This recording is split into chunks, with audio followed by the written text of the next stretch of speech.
Good morning, this is the Eager Beaver Show. You are listening to a True North Eager Beaver Media Incorporated podcast.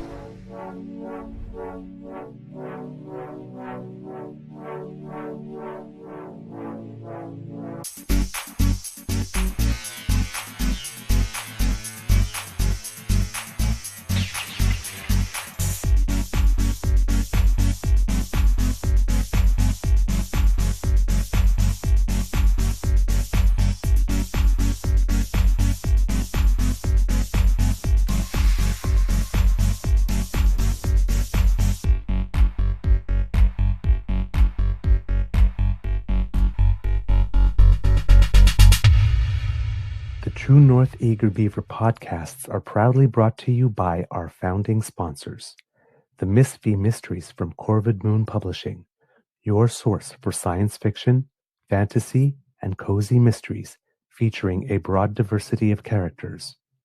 PsychicTarot.ca, book your tarot reading and unlock your spiritual journey. And the Pepper Master, hot pepper sauces made from farm-fresh ingredients to thrill your taste buds and expand your mind.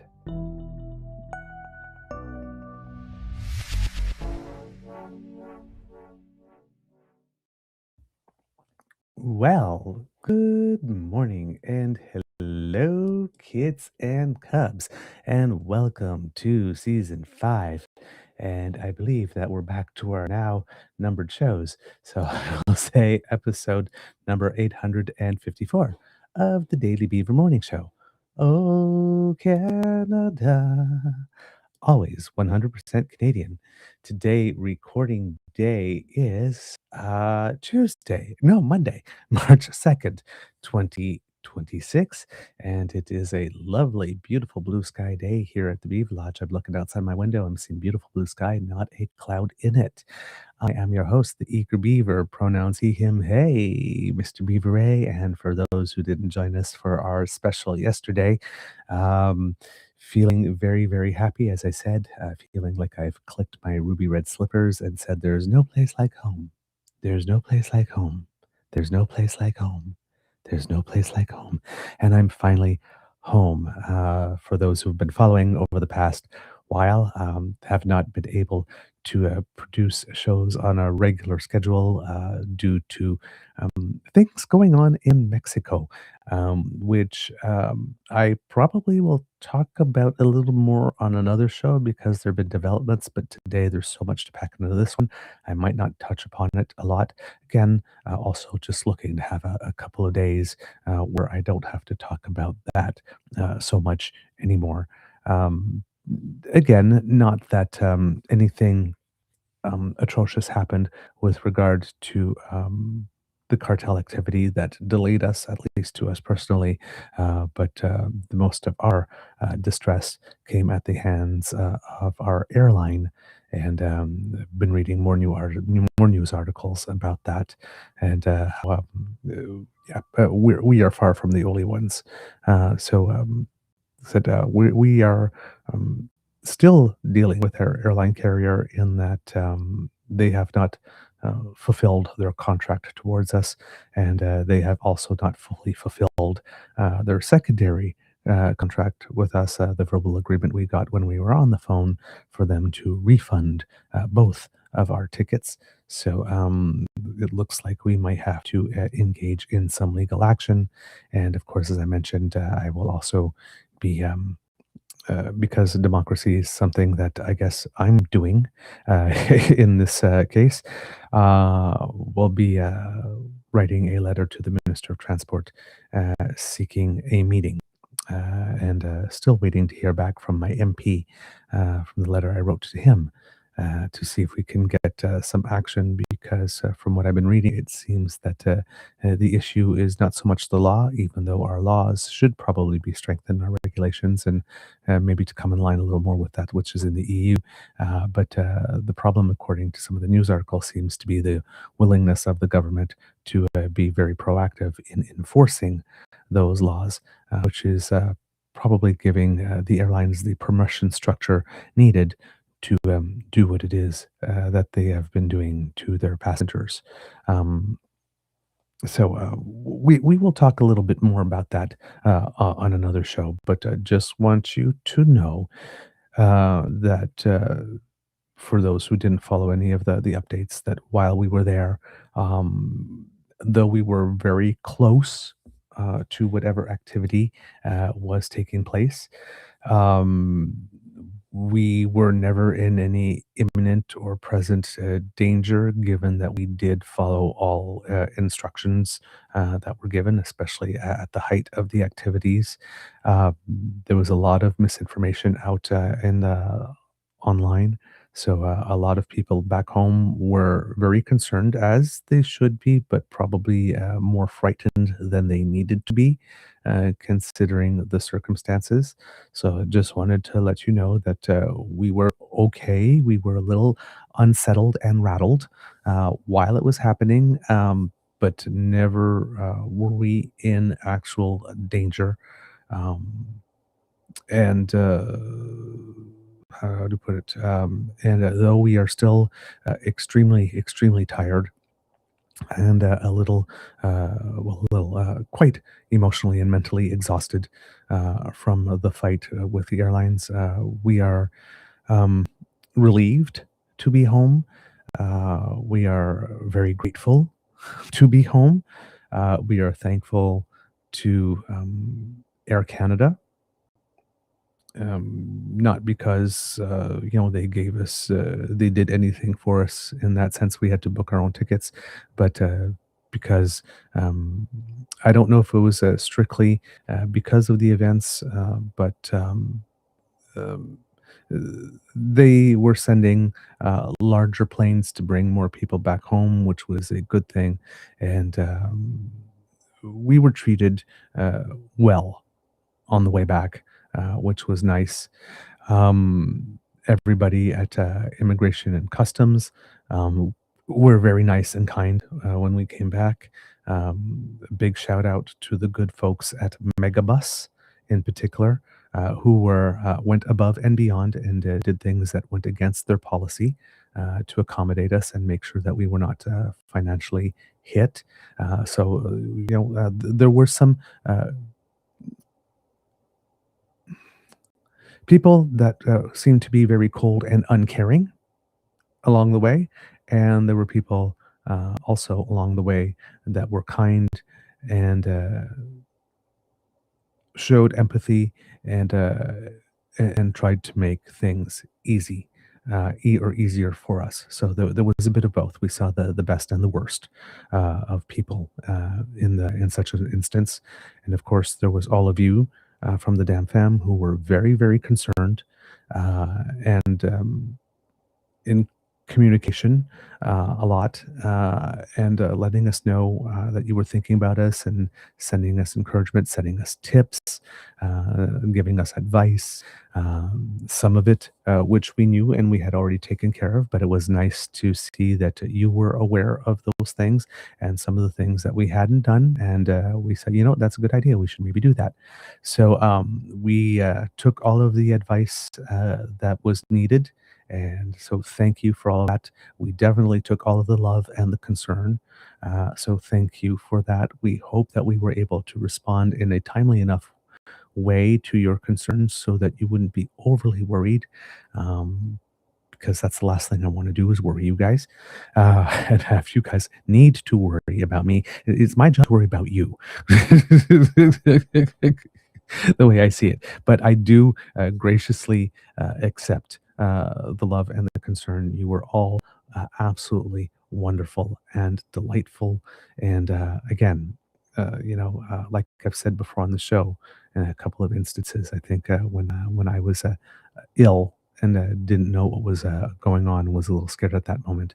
That when I started this, and when Mr. Grizzly and I started this, I wanted to build a little bit of community and have a relationship with the audience in which hopefully I respect your intelligence, hopefully, in which I respect the relationship of trust that we create because you show up and you put your trust in us to provide you with information and analysis. And that is hopefully fact first and hopefully um, uh, not clickbait seeking in itself. As you know, we try not to seek to be the story, but to curate and bring news to you. We don't consider ourselves journalists, though technically from there we were reporting and doing some type of journalism. It does happen every now and then that we do journalistic-ish type stuff. Just the situation makes it such. But we are not journalists. We are curators and commentators and analysts. Um, but again, sometimes you become the story, which was the case here. Um, in this case, we did seek to be the story. We proactively reached out to CBC to fight for rights because we were very well aware of what ours were and knew they weren't being respected. And we felt that if it was being done to us, it was not. It was also being done to others, and therefore we had the ability and the luxury to stand up, and therefore we did. Again, a big thank you to CBC's Jeff Nixon, who took our story and treated it with kindness and compassion and care, and has written 3 pieces on it and has gotten statements from the Canadian Transportation Agency and from Mr. Lukacs, whose first name I keep misremembering for some reason, so I'm not going to attempt it, but I should know it by now because I've written it so many times, who is the lead at the air passenger rights group from Canada that is very, very adept and very, very skilled and gives really great advice on these matters. Uh, and to whom we've also reached out. We haven't heard back from yet, but I'm guessing that they are very busy right now, given the fact that there are so many Canadians in Mexico. Um, I think it was over 20,000, maybe 60,000. I can't remember the number off the top of my head, but in the area where we were, close to 5,000 there alone. And so therefore must be flooded with requests. Um, going to put out a call here. If there's anybody in the Dan fam or anybody watching that happens to know a very good lawyer or is a very good lawyer that would like to potentially take on a class action suit on the behalf of a lot of people, we are very, very, very happy to be one of the people uh, named in the suit on behalf. It would on behalf of which it would be started, whether to go after just our carrier or more than one, because what they have done is not okay. And Mr. Lukacs has said so much in a newspaper article that this looks to him like material that would be worthy of a class action suit. Of course, that always takes someone worthy, willing to be the face of it. And I have no problem with that. We were the manner in which we were treated was pretty damn atrocious. We were even gaslit a few times. Um, we were promised things that were not delivered and still not delivered, as far as I know. So, yeah, um, certain things you have to take a stand. This is when I'm prepared to do so. So, if you know anyone or if you are someone, please reach out because I'm I am I'm pretty determined at the moment to um, for there to be consequences. Let's just put it that way, and more than just a $25,000 fine that can be established by the Canadian Transportation Agency, which has announced, in part, to some of the things that we have done, but I'm sure we're not the only ones who have complained, uh, to open a probe into the airlines without us having to actually write to the Canadian Transportation Agency and file a complaint of our own. So, but of course, given the backlog, that is probably going to take a lot of time, and it would appear that it is perhaps possible that the Canadian Transportation Agency is a little bit too cozy with the airlines and may not be the most effective vehicle to get action. It seems that litigation, probably through small claims, would be the best way to get direct action if you are an individual. But that's why I'm looking to see if there is a there's some class action potential, and I'm willing to be the face of it because you can't do that. You can't just say, sorry, we are going to strand you for 9 days and you are on your own.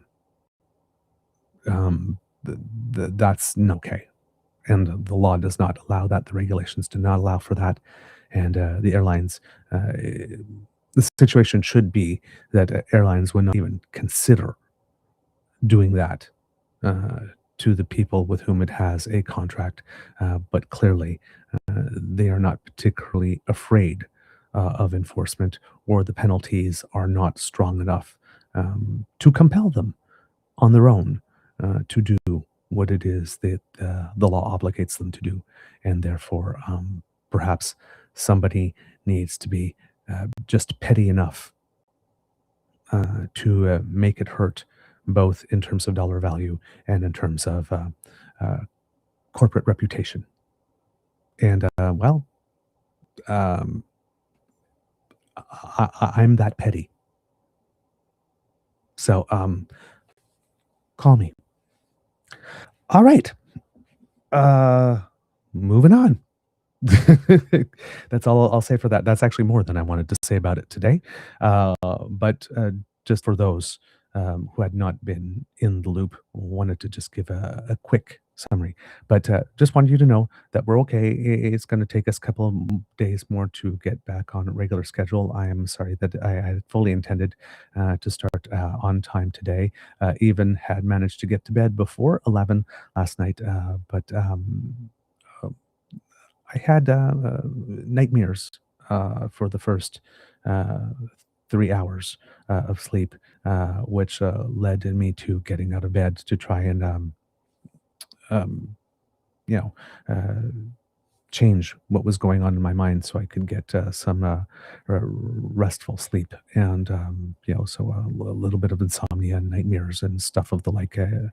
So I decided to get a couple more hours because I've got a whole day to take on. So I thank you for your patience and your indulgence in letting me start a little bit later today and still being here. We do have a big show for you. We are going to be talking about, of course, again, events in Iran and, of course, the Prime Minister's trip to India.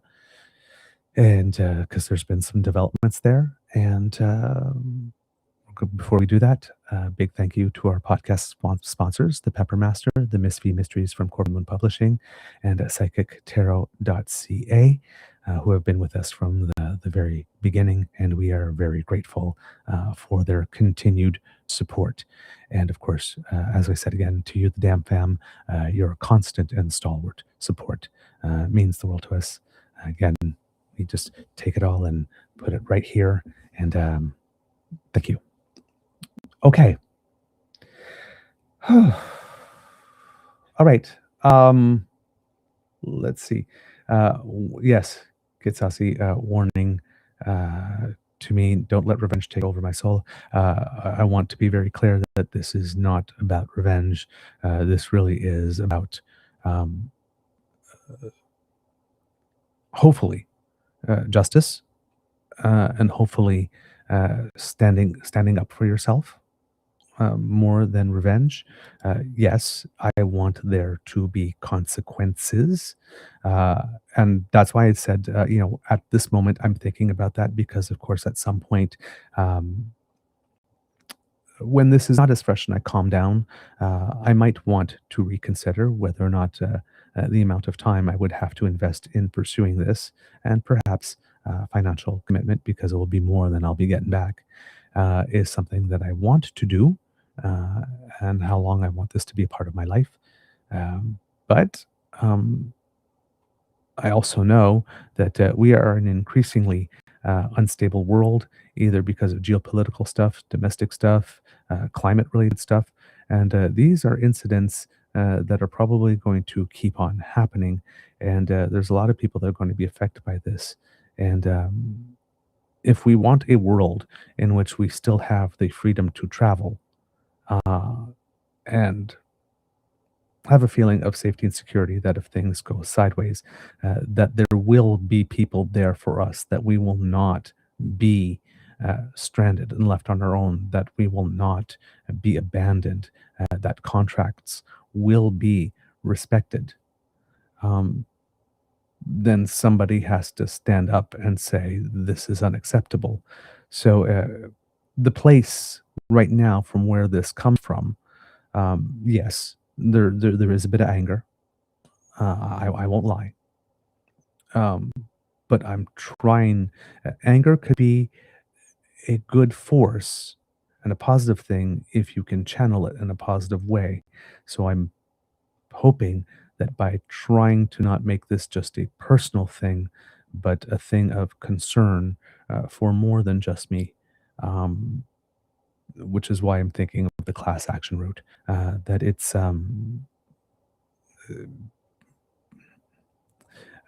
if my motive for doing this is not necessarily personal, then maybe it's not about revenge, but about um, wanting things to be better. And again, not just for me, and not just for the people that were hurt now, but for people who will be traveling in the future so they are not also hurt.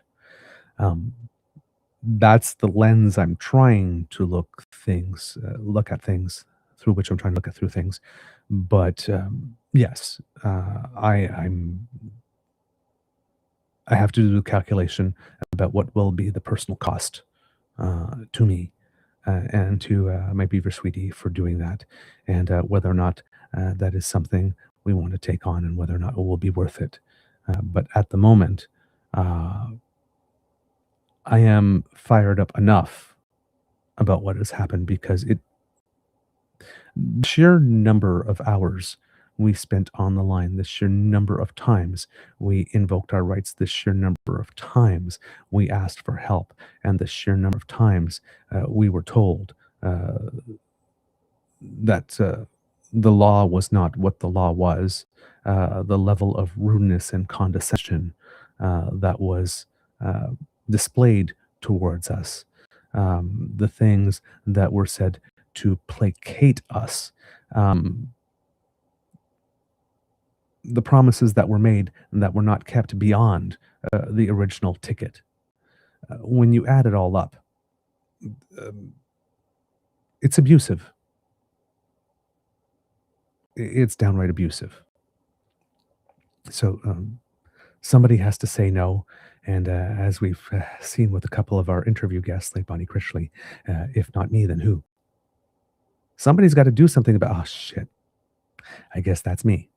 So that's the mode where I'm in at the moment, and I really am trying to dispassionately put my feelings for personal validation or personal um, satisfaction aside, and hopefully, like I said, channeling that into something that is more positive. So, but yes, advice well taken. I'm aware of it. Uh, it's good to be reminded of it as well. But yes, you do have a point, and I will try.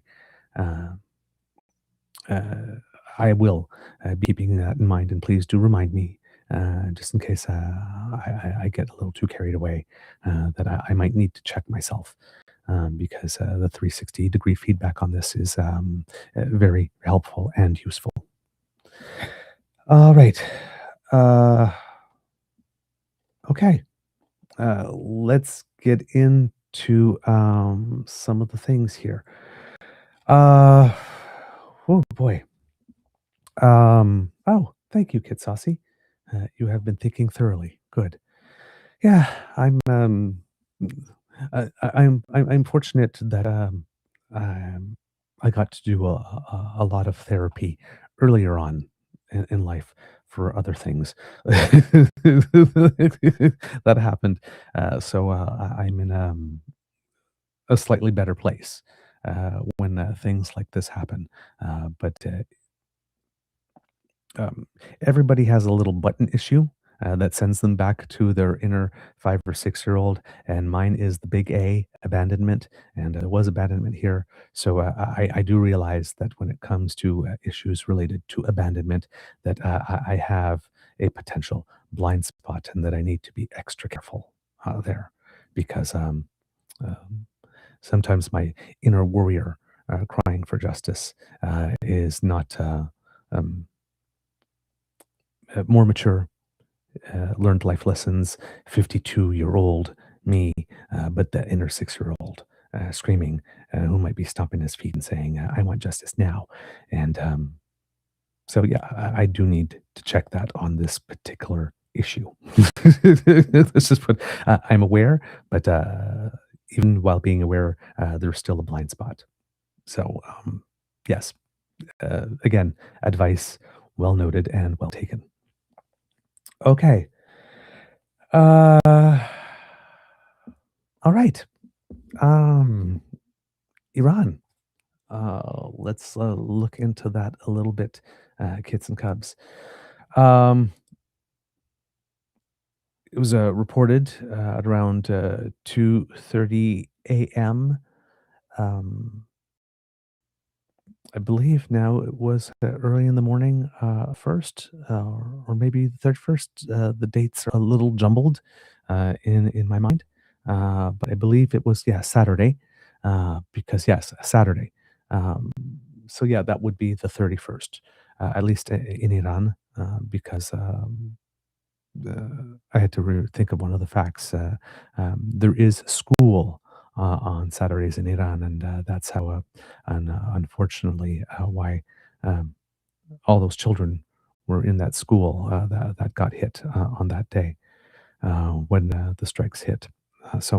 Yes, Saturday around 2:30 a.m. in the morning, according to the New York Times.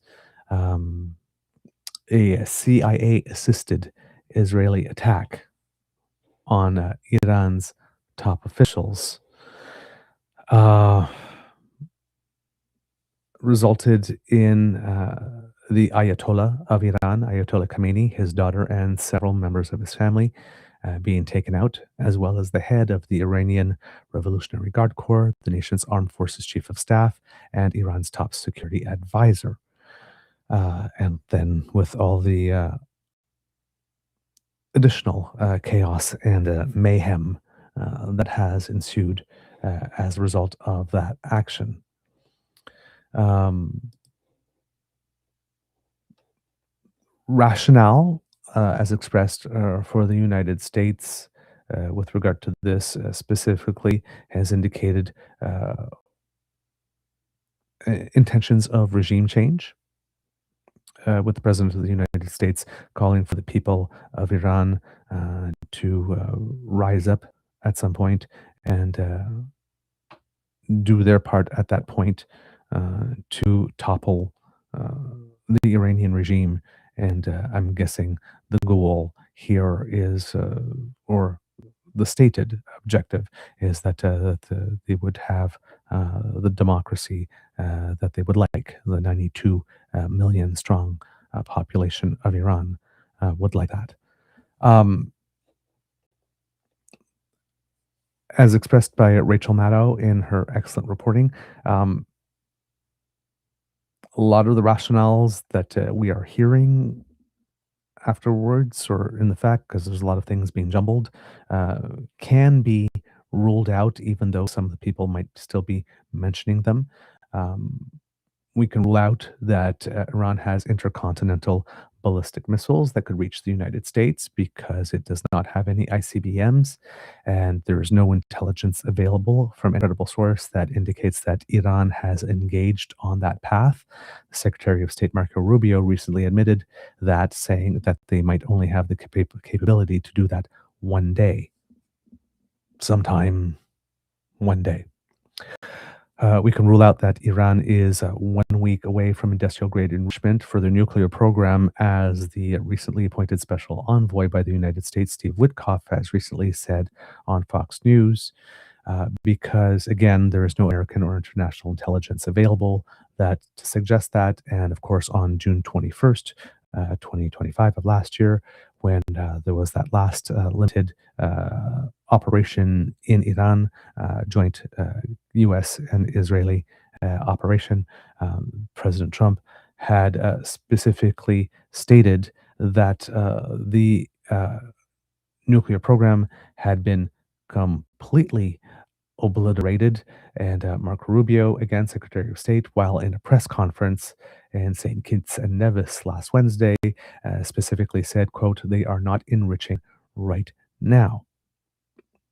Um, and for that to be the case, we would also have to assume that if Donald Trump was telling the truth, and that is a huge big if, on June 21st, that the program had been completely and totally obliterated, that program managed to find a way to, as Rachel Maddow stated, magically unobliterate itself within the space of about 8 months, which would be very hard to believe. Uh, Also, on that front, there's some very uh, people who have noticed some things that that are somewhat inconvenient to that position. One of them being that this is not the first time that we have heard claims that Iran was on the verge of having nuclear weapons. I'm going to put up a screen here for you, kits and cubs, that hopefully you'll be able to see, and that will be big enough here. But Eric Wassa on Twitter managed to do a little compilation, and if you go to this, you can actually see each one of these little screens as video of Benjamin Netanyahu in 1995 saying, "Iran is weeks away from a nuclear bomb." In 2006, Iran is days away from a nuclear bomb. In 2012, Iran from a nuclear bomb. In 2015, Iran is days away from a nuclear bomb. In 2018, Iran is weeks away from a nuclear bomb. And in 2025, Iran is days away from a nuclear bomb. Iran, allegedly to Benjamin Netanyahu, has been either days or weeks away from a nuclear bomb since 1995. But whenever Iran is being asked whether or not they are pursuing this, they always say no, that their enrichment program is for purposes of, you know, either security, electricity, or peaceful purposes, but has nothing to do with developing a weapon. Of course, the leadership of Iran also has a tendency to lie, so you don't know. But there was at one point an agreement with Iran with regard to nuclear development, that nuclear deal, which Donald Trump came along and announced one day that the United States was withdrawing from. And ironically, so that deal was obliterated. And it seems now that all of this is to try to get Iran to agree to some type of new nuclear deal. Um, the obliteration of the nuclear deal, there seems to be a desire to unobliterate that and create a new one.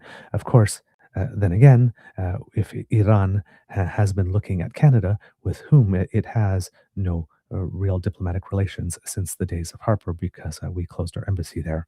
Um, um, Iran might not be too, how would I put it, confident in the United States' ability or will to unobliterate a deal from which it withdrew itself and obliterated, because they just need to look at the trade deal with Canada. Um, because we had a deal with NAFTA that Donald Trump decided to obliterate in order to get Kuzma, who he said was the greatest trade deal in history, and then is currently trying to obliterate that now to get us back to the table to allegedly create a new deal, which, well, I guess we have no reason to believe that he would respect anymore, especially considering just recently the United States Supreme Court declared that some of his tariffs levied against Canada specifically are outright illegal and basically then turned around and imposed tariffs, another global tariff, thus obliterating every other agreement he had with every other nation he allegedly claimed to have, and the one or two that he did actually somewhat have with the EU. Well, the EU is not that eager to ratify anymore. So, whatever concepts of a deal true deal he actually had, he also obliterated in that space. So, he has clearly established that the word of the United States of America, not only his word, but the words of the United States of America as a country, really has no value and lasts as long as he doesn't need another distraction from something. Um, Also, very interestingly, um, someone else noticed that Donald Trump in 2011, on November 29th, 2011, said, in order to get elected, Barack Obama will start a war with Iran. And then on January 17th, 2012, Barack Obama will attack Iran in order to get reelected. And then on September 16th, 2013, I predict that President Obama will at some point attack Iran in order to save face. And then on October 11th, 2013, remember that I predicted a long time ago that President Obama will attack Iran because of his inability to negotiate properly, not skilled. The guy who cannot seem to reach a deal with anybody throughout the world, particularly Canada. And again, as we keep on saying, if you cannot reach a deal with Canada, one of the most free trading nations in the world, and kind and polite and very eager to sign deals, you probably can't reach a deal with anyone. We will also note that Donald Trump, presently, according to public opinion polling in the United States, is probably the most unpopular president in United States history. So, as Rachel Maddow pointed out in her excellent reporting and analysis on this, um, I think we know why Donald Trump started this war with Iran, because he projected onto Barack Obama the real reason for which a president would take such action. Because they need to get reelected, because Trump wants to go for a third term. He's got midterms coming. And because he has an ability to negotiate and he's not skilled. He just said it right there.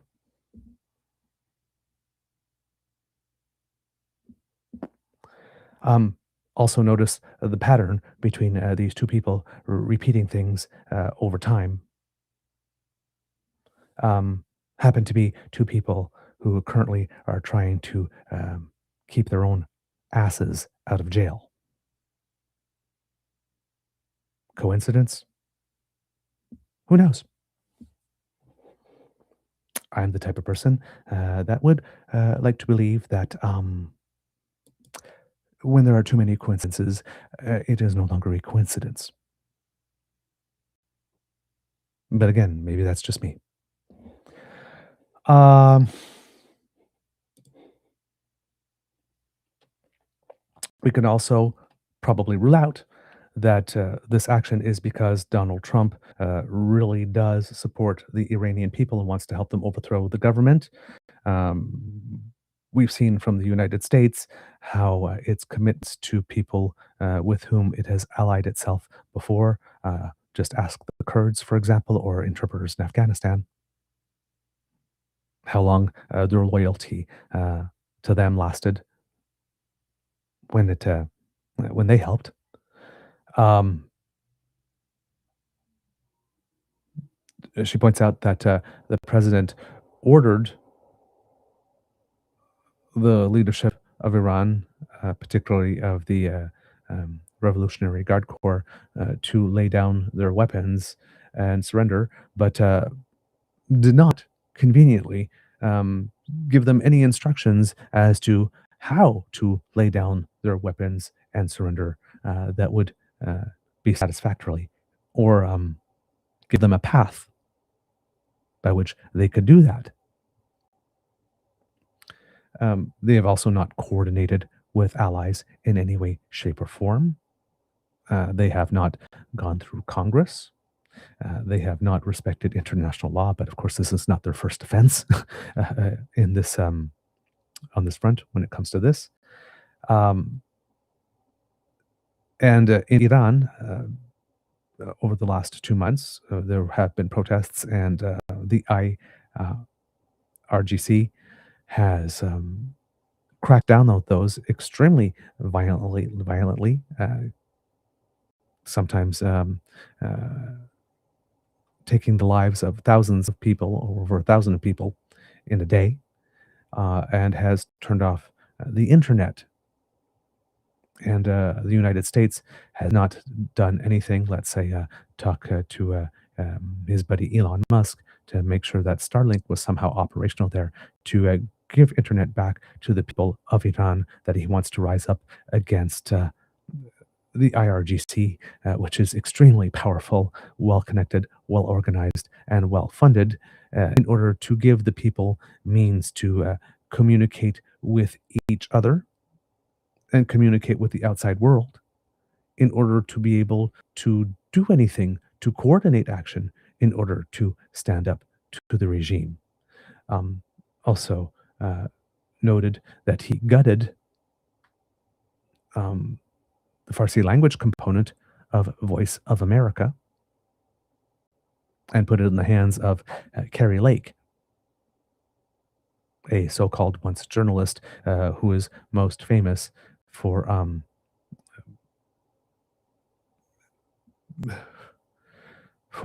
being a supporter of the concept of there being extremely fraudulent elections within the United States, a completely and totally unserious person.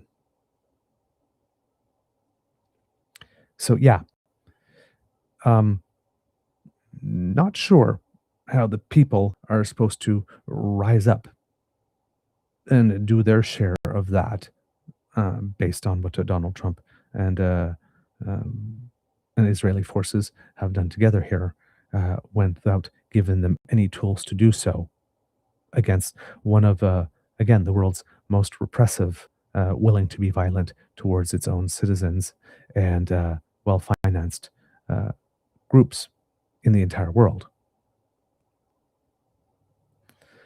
Um, just for those who happen to be wondering, um, um, the Iran Revolutionary Guard Corps is a regime that has been described as deeply benched. It has a lot of bench strength. So if one level gets wiped out, it can be filled relatively quickly, like Hugh, our guest Hugh, mentioned yesterday, and I had talked to him about when we were doing the pre-chat for our show yesterday. Pretty much just like a cartel is. Um, yeah, the Mexican government took out El Mencho, but there's already probably somebody taking that's taken up the helm, or there will probably be a turf war or war within for whoever will be taking the head. Uh, but the cartel, as we mentioned when we were looking at the deaths, my Beaver City pointed that out. The proportionality of the number of deaths of members of the cartel and deaths of the special operation forces from Mexico. Um, you would expect that a military, when there is an uprising, would be able that the deaths would be way more lopsided in favor of the military, and they weren't that lopsided. It was a little more close to more evenly split, and that gives you an idea of just how well organized, funded, and just what the bench strength is of such organizations. So it is described as a deeply benched regime and has a repressive capacity that involves a 200,000 strong Revolutionary Guard, which has its own navy, its own intelligence service, and its own special forces. It also has a million strong militia and hundreds of thousands of security forces and police. And it can financially support this because it has a stronghold on multiple sectors of the economy, whereas the population is unarmed, unorganized, and fragmented, and doesn't even have access to internet in order to coordinate. But rise up, people. I'm doing this for you because I believe in your plight and I want to support you. It seems to ring a little hollow.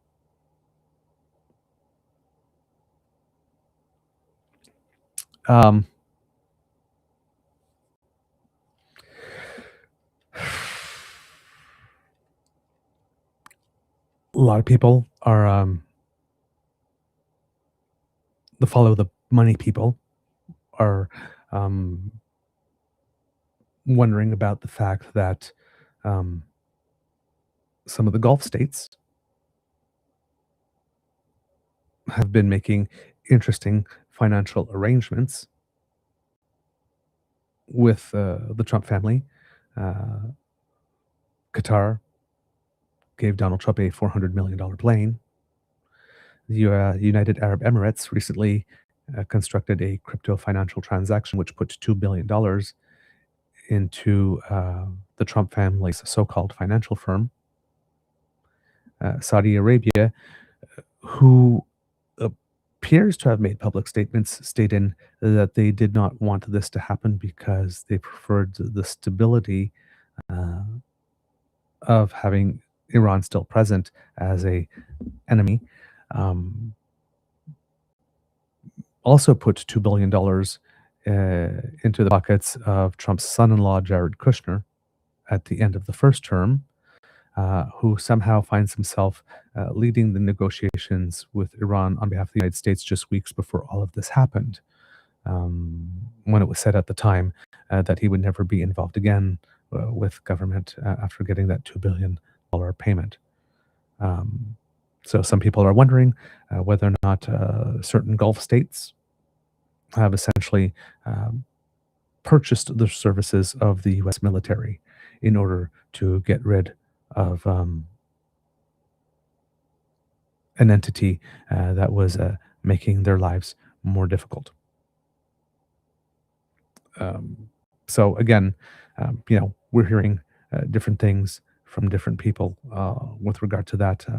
Yesterday, when I was talking to Hugh, the best that I had heard is that the Saudi royal family was definitely against this, but maybe not so much. That's a hypothesis at the moment. Nobody has ever put their real motives for giving this money to these specific people for what seemingly let's just put it this way. There's not a lot of evidence that the Trump family is particularly good with money and generating a great return on investment. So some would have to ask why they've been willing to part with so much money. There's probably not anyone with a sound economic background anywhere in the world that would have advised these people that giving, if you wanted to legitimately make a business investment, that handing two chunks of $2 billion to anyone in the Trump family would be the way to make that money grow. So again, it's a hypothesis out there.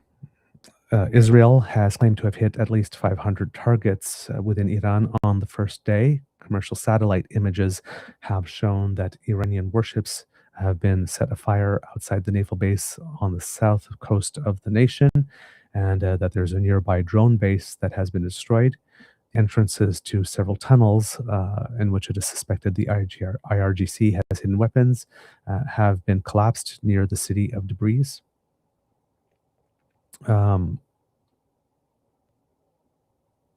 It is, according to Iran project director and senior advisor to the president of the International Crisis Group, Mr. Ali Vayez, who also appeared on Rachel Maddow's show, mentions that Iran is significantly weaker than the United States and Israel in terms of conventional military capacity. So we might be looking at, of course, another situation of asymmetric warfare.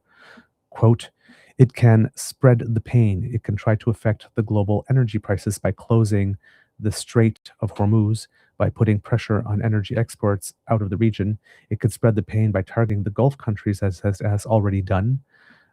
It can, and hope that they in turn put pressure on President Trump to back off and basically signal that if they don't have security, nobody else in the region has security.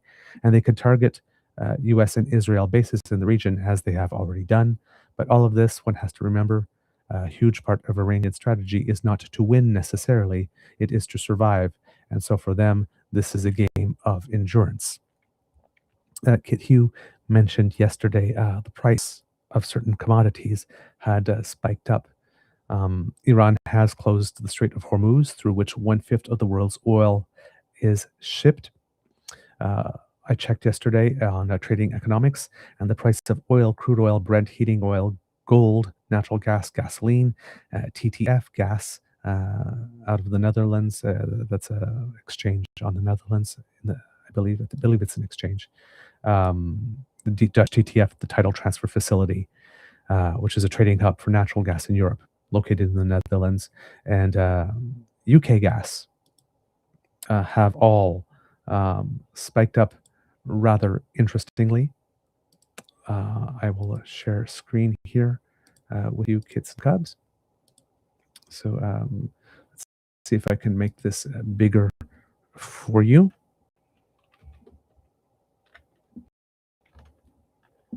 Oops. Go. If we are looking at maybe not as big, there we go.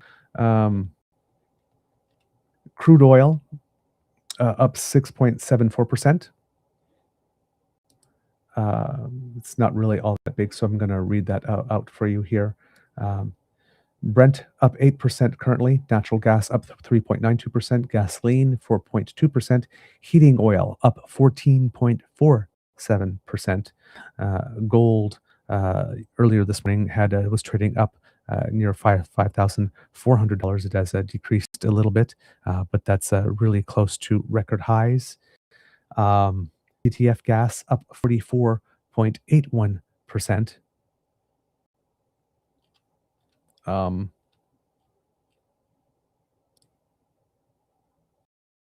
Let's see what else we have here. UK gas up 50%. Methanol up 5.6%. German gas up 4.13%. So there have been spikes. If we're looking at crude oil specifically over the past little bit here, we see this graph.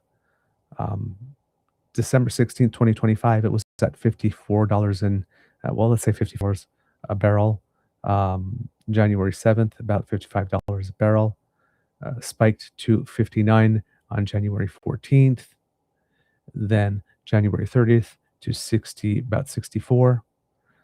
February 23rd, it's at 62.30. And now it is trading at $71. On a side note, as it relates to Canada, we'll have to talk about more about this on another episode. But if those of you who have been paying attention to developments in Alberta, where the government of Alberta recently announced that it was going to hit about a $10 billion surplus, uh, not surplus, deficit next year. Um, a type of deficit that one commentator, if I note correctly, stated that if the NDP were in power and those were numbers that they would be putting up, the UCP would be hunting them like ducks. Um, this is going to help Danielle Smith a lot because I believe that the government of Alberta had budgeted based on a price of oil that was $75 a barrel. And well, in December it was at 54, right? Um, uh, Danielle Smith is in a position now, almost overnight, that the close to a $10 billion deficit that she was initially predicting just a couple of days ago, um, while blaming immigrants for pretty much all of it. And we'll have to get back to that on another show because there are tons of issues with that. Uh, if this type of thing continues and maintains itself for the majority of the year, might be recording only a $2 billion deficit instead, which is very, very convenient for her.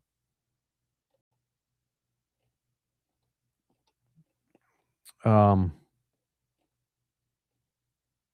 Also gives her an opportunity later on, should this come to pass, to say, see, I'm right. It was the immigrants. And given now that Canada is technically in a situation last year where we've had actually a population decrease of 0.2% due to the caps on immigration that Prime Minister Justin Trudeau had in place before leaving, she can then point to those numbers. See, we asked for immigration to decrease, it decreased, and our situation got better. And I a wonderful premier. So she's dumb lucking her way into being able to remain in power and look like a good leader, when the truth is that she so financially mismanaged the province during an oil boom while kneecapping the renewable sector and making more and more of the basic services that the people of Alberta rely upon funded on the back of one single commodity whose price fluctuates wildly, which no responsible government should ever, ever, ever, ever do. Um, she might be getting a free pass out of that. And it was Senator Charles Adler that actually made that comment about the ducks. Quote, conservatives always want to be seen as competent fiscal managers. Truth is, if NDPers were drowning Albertas with this level of debt, conservatives would hunt them like ducks. And let's make it clear here that um, for that $9.3 billion deficit that Danielle Smith was announcing, the people of Alberta have not seen an improvement in their healthcare or their education or quality of life in any way, shape, or form. Nobody knows exactly what they are getting for that $9.3 billion deficit. Also, during the NDP years, when I say that she managed to do this during an oil boom, the 4 years of the NDP, they brought in $16.3 billion in overall royalties, whereas the UCP in 4 years has brought in $82.2 billion. But that damn Justin Trudeau trying to kill the oil sector. And so with $82.2 billion in royalties in 4 years, she is recording a $9.3 billion deficit, even though she had roughly 66 billion more in resource cash than did the NDP.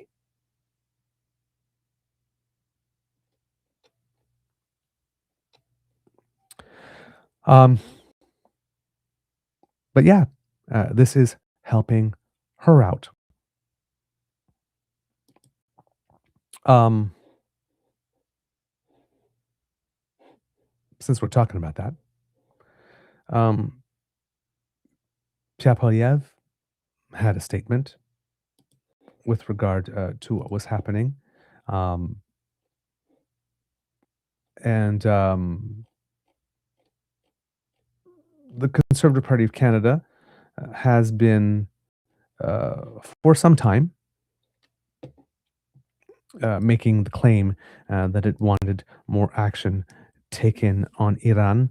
Um, Melissa Landsman, in particular, has been sent out often to rallies and protests in Canada, where the Iranian Canadians and those who support them have been protesting against the regime, particularly when there were protests in Iran, and claiming that the conservatives really stand with the people of Iran, and particularly the women of Iran, which I find that particularly interesting, that they chose Melissa Landsman to do that, and particularly in a context where we still have a Conservative Party of Canada that does not believe in pay equity for women. But we are supposed to believe they very much are caring about the people of Iran, and particularly the women. But let's assume that that's true, that this is an issue with which they are seized. I mean, it is the Harper government that did close our embassy there. And this is not a new position for the party. They have been doing this for a couple of years.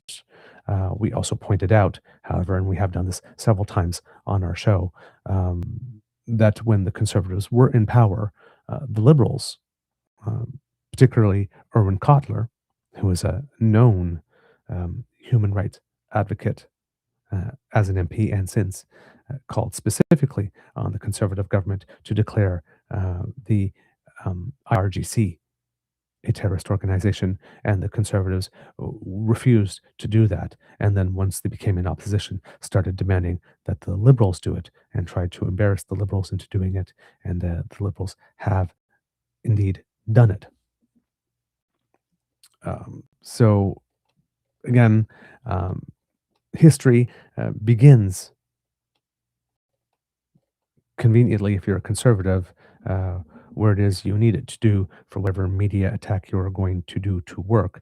But the conservatives always talk about all the pressure that they applied on the federal government to have the RGC determined as a terrorist entity, and all the resistance it got, but never likes to talk about the period before that when they were being asked about that, and refused to do it.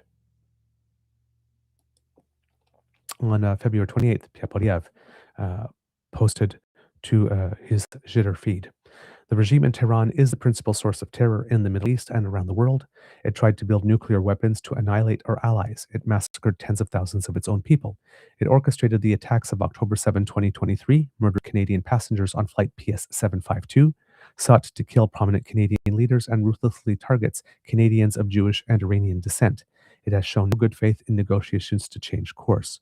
I do want to point out that with the Canadian passengers that had been murdered on flight PS 752, the fact that Stephen Harper did close our embassy in Iran uh, rather than maintain diplomatic relations, which you should probably always do as much as possible, because not because you support a nation, but because when situations like this come out, you can do your own negotiations and participate in them, and um, advocate. We were not able to advocate as forcefully as we could have otherwise for the passengers and their families and loved ones here. We had to rely on Ukraine to do a lot of that for us because they made a move that was uh, maybe momentarily popular and got them a lot of headlines in the press, but was probably not in our best long term interest. Perhaps Kit Bucky in the chat would have more to say about that, given his experience about why it is very important to keep your embassy, no matter how terrible people are. He goes on to say, that is why conservatives support the courageous people of Iran in toppling this terror regime and reclaiming their destiny after 47 years of the regime's occupation. Conservatives support a democratic, free, and permanent denuclearized Iran that lives in peace and security with its neighbors. And conservatives support the United States, Israel, and our allies across the Gulf to defend their sovereignty and dismantle the clerical military dictatorship of Iran.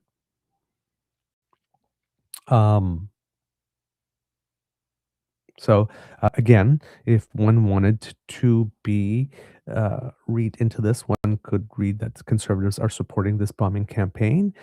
Pierre Poilievre does not necessarily say he's supporting the campaign, saying they support the United States, Israel, and our allies across the Gulf. Of course, once again, he's not saying um, Canadians support the United States. He can't speak for Canadians, of course, but conservatives support the United States, Israel, and our allies across the Gulf.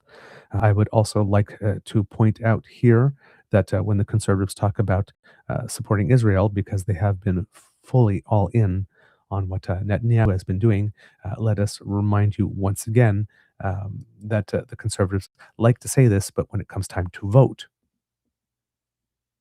as was the case for declaring the IRGC a terrorist organization when they were in power. Their actions don't follow their words or their rhetoric or their, as some would say, pandering. Because you will remember when we had that all night voting marathon, which Pierre Poilievre abandoned his party and then stayed there to do the work himself because he had a fundraiser to go to. That all night voting marathon that happened on the first day of Hanukkah, which obligated all Jewish members, even those of his own party, to remain in the House to vote one by one on measures rather than being with the Jewish community to mark the first night of Hanukkah. But Pierre did. He got to go to a ceremony on the way to that fundraiser, therefore using that ceremony as a fig leaf of pretense. No, no, no, no. I'm not going to a fundraiser. I'm going to a lighting ceremony that just happens to be nearby where there's a fundraiser where well, since I was in the neighborhood.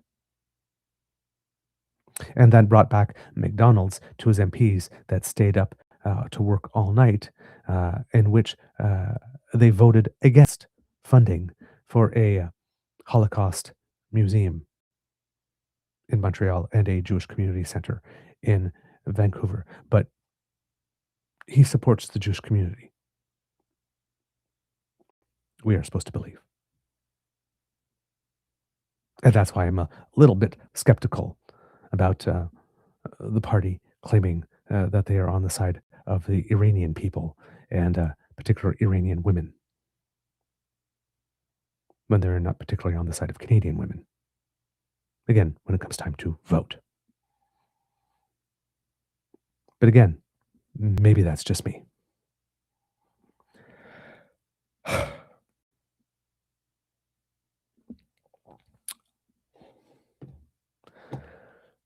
Then, of course, as we talked about yesterday, we have the Prime Minister's statement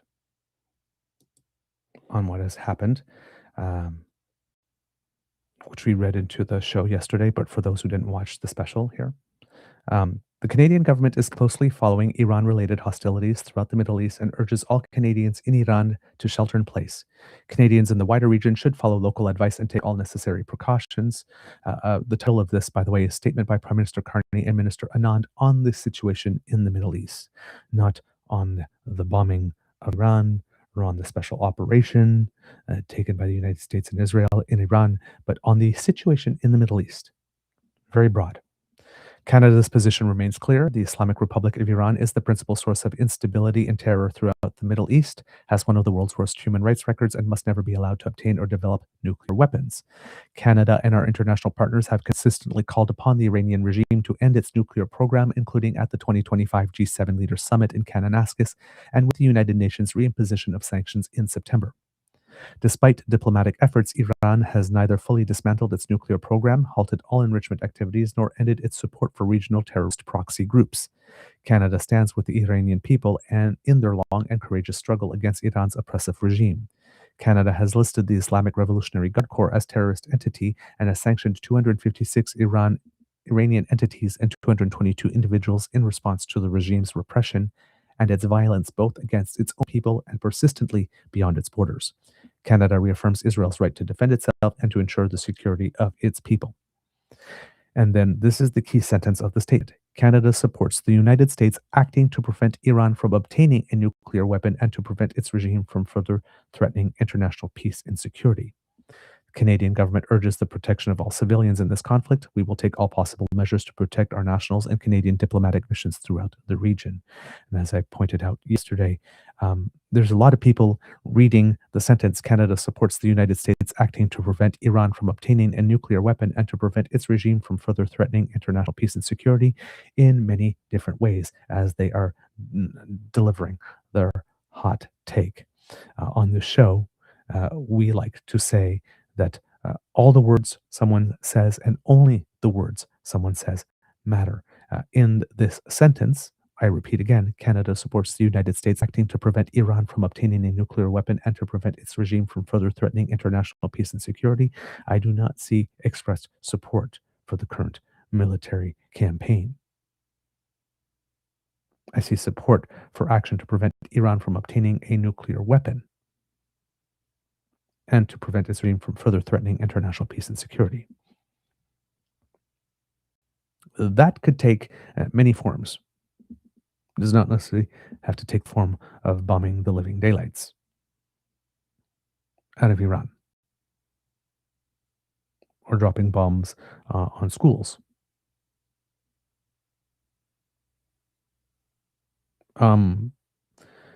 So there are people reading the sentence and saying Carney didn't mean what he said in Davos when he said standing up to bullies. Some people are reading this and saying that Mark Carney has expressed support for the current military action.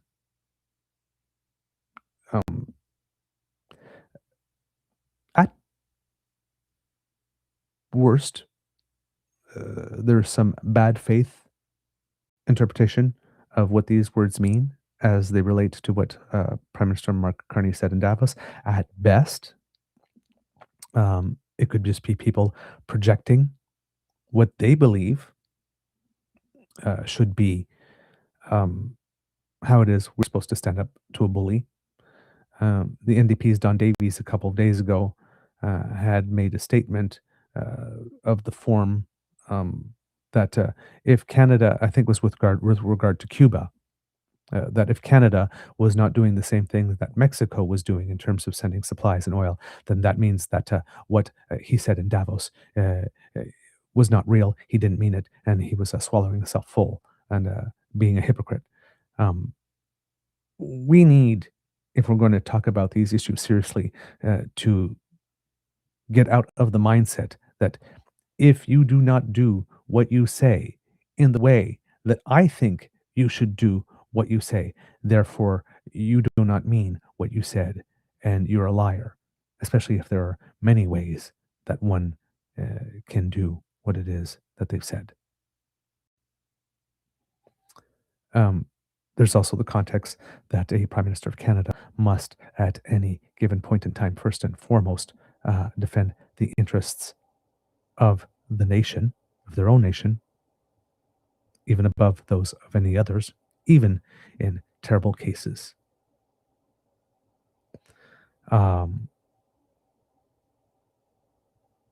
We don't look to politics for morality. That's not where you go to get. We have interests. And right now, our interest as Canadians is uh, the fact that we live close to a neighbor that respects absolutely no agreements that it signs, whose word means nothing, and uh, has bombed 7 or 8 different nations over the course of the past year.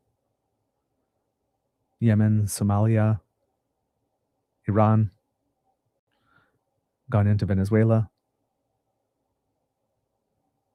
has threatened Greenland, is trying to choke off Cuba, bombs in Nigeria, a nation that is seeming led by a leader that kind of likes the military toys and using them after promising his own people no more forever wars and America first. But seems to even be betraying them and listening to Bell of the Ranch. Some people would be asking, particularly MAGA supporters who are now falling less in love with Donald Trump, why it is that Donald Trump would betray us. And, well, she basically said, well, because he doesn't need you anymore. He's term limited.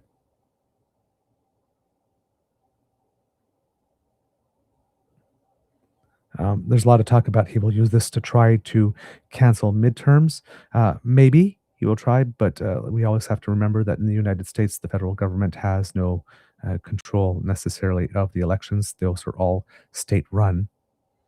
Now, of course, that doesn't mean that Donald Trump would not get some very acquiescent state governors, particularly in red states, to obey in advance. But I'm not sure he would have the capacity alone somehow to cancel the midterms, either by executive order or something of the sort. Those things are state run in the United States. But he could definitely take moves to make them go less smoothly. Like, for example, having ICE forces all around the polling stations.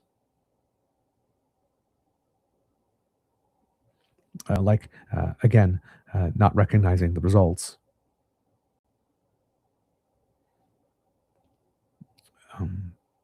Threatening with legal proceedings anybody that does not want to give Lord Farquaad what it is that he wants. President Lord Farquaad literally stood up and said that we are going to continue with this for as long as it takes until we reach all our objectives. That sounds very much like Putin in Ukraine, by the way. And that might mean that your children need to die, not mine, of course. But that's a sacrifice I'm willing to make.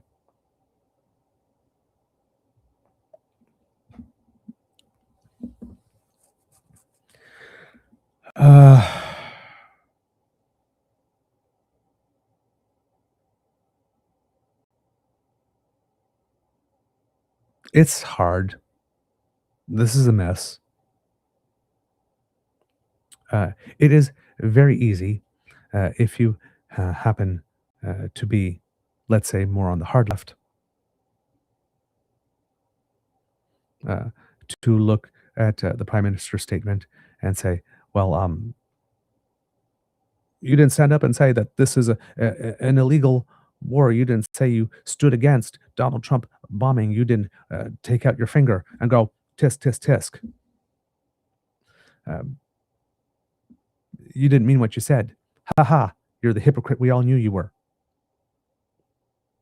I've seen that. I told you so. Lots of I told you so's from that side of the political spectrum. One has to ask themselves if the Prime Minister did do that, what could be the potential consequences for us, again, living next to a nation that seems to have no hesitancy in using its military force to get nations to do what it is that it wants.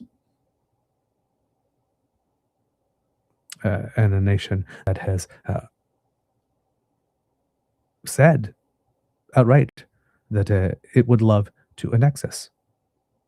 a nation that has made it clear that the only tariff-free deal that is available on the table, again, which makes recent pronouncements by Pierre Poilievre sound a little interesting, is 51st statehood.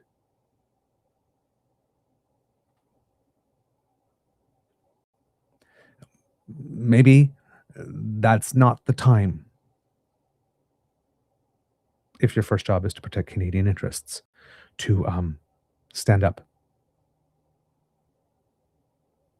and say, you're bad for having done that. Maybe a weak sauce statement, as some might be calling it, that is worded in such a way that the United States or Donald Trump could read into it what it is that he wants to see, as in when the Prime Minister called him transformational, might be exactly what we need to do to first protect our own interests, first put on our own mask before we help other passengers with theirs. As we've said on the show as well, pretty much since last July when we realized that Donald Trump doesn't really want a deal, he wants the drama. As that evidenced by the way the United States has reacted to the United States winning the gold medals in hockey, because Canada is some type of horrible enemy that has been abusing the United States. Big, bad, mean Canada and poor little defenseless United States that can't do anything to assert itself. For years upon years, Canada has been taking advantage of it and exploiting it. And all the rhetoric, the pre-Ukraining us rhetoric that we are seeing in the United States. Maybe it's better for us to buy as much time as possible, so that we can sign as many deals as possible with as many other nations as possible, starting with the bigger ones, with the biggest economies and the most money and the most people. Qatar, UAE, China, India, where the Prime Minister is right now, in order to ensure that we are able to build ourselves up as much as possible for what might be coming our way that we are seeing the United States do in other nations. If we don't want to be a Venezuela or a Ukraine or a Cuba, we might need to buy ourselves a little time. This might be about survival, right? As stated, that quote I read that applies to Iran by the Iran project director and senior advisor to the president of the International Crisis Group, Ali Fayez. One has to remember a huge part of Iranian strategy is not to win necessarily, it is to survive. And so for this is a game of endurance. One could say that that applies to us too. If we do not want to be annexed, and maybe the statements of the Prime Minister can be viewed in that light.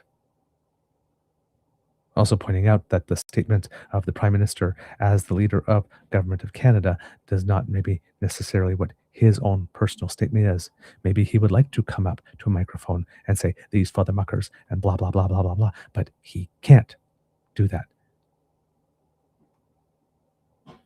Because that would not be in the best interest of Canada. Could be in the best interest of him. Maybe if he was interested in securing a couple of more points in the polls. But maybe not in the best interest of Canada. Considering also, if one's thinking strategically and callously a little bit, given the Conservatives have been really all in on Israel and pretty much all in with regard to the issue of getting rid of the regime in Iran. Politically, there's not much for the Prime Minister to lose in terms of public support, at least from the center to center right by taking this position. And if on this issue, as is on the issue of negotiating with the United States and managing our pivot away, that people that might tend to support the Conservative Party like what the Prime Minister is saying, and given the choice of putting that responsibility in his hands or in that of Pierre Poilievre and the Conservative Party of Canada, feel much more confident in putting it in the hands of a man who has been a central banker in two nations and has proven his ability to manage two nations through economic crises. Crises. In relatively since 2008. That maybe they trust Carney more. And considering the state of the New Democrat Party at the moment, maybe the Prime Minister feels that there's less for him to lose by not responding to the calls that would come more from the political left to take a stand that would be poking the United States in the eye at this moment, and this particular president, and this particular administration. Somebody is doing some math and some calculation. Someone is doing some risk management here. And as a global banker, the Prime Minister is a pragmatist and, first and foremost, a risk manager. What's going on here, as distasteful as it is, and as morally reprehensible as it is, as a nation who has interests, might be buying us time. In considering the size of the task at hand in terms of pivoting. And as Kit Hughes said, maybe getting our friends in Ukraine to help us when it comes to drone manufacturing. And maybe our friends in the UK and France to maybe encourage us to babysit a few of their nuclear weapons on our soil, or time to make sure that we change what we do with our nuclear capacities to ensure that we have some nuclear capability, some ability to develop some nuclear deterrence of our own, should the United States decide that we are their next projected bite. That a statement like this at this particular time might have other things behind it than just what is going on there in the current moment. Perhaps it is a little more complicated than just you're violating international law, you're bad. Finger wave, finger wag. Maybe. Again, I don't know. I'm not privy.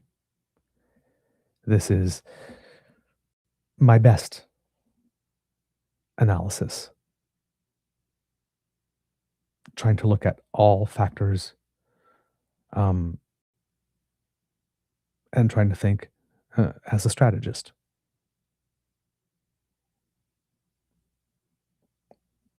But, and yes, being brutally realistic. I might be saying things here that a lot of people don't want to hear. And I'm not saying this to convince you. I'm just sharing my take. Trying to take a step back and breathe rather than having a hot take. But trying to look at a bigger picture, and maybe there's more going on here.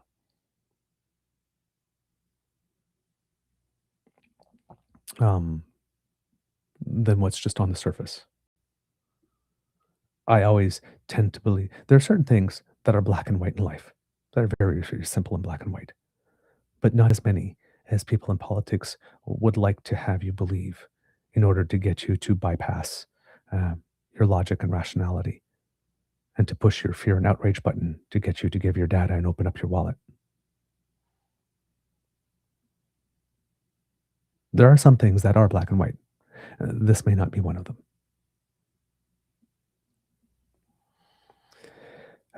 And as Kit U here says here, that will change when the USA and IDF start to run out of defense weapons. And as he mentioned on the show, the cost of these weapons are very, very expensive, and probably makes a sustained fight where you're hitting 500 targets a day less likely to be the case.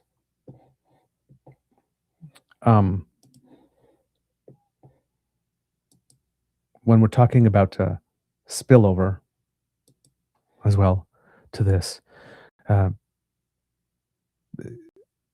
lot of people are talking about whether or not this could be a regional war. It could be a regional war, could also be a situation of just trying to create as much regional chaos as possible.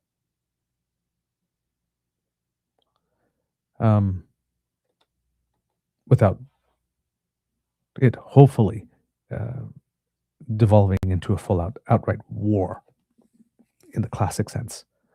But according to the BBC, there's been some spillover. A luxury hotel in Dubai was hit.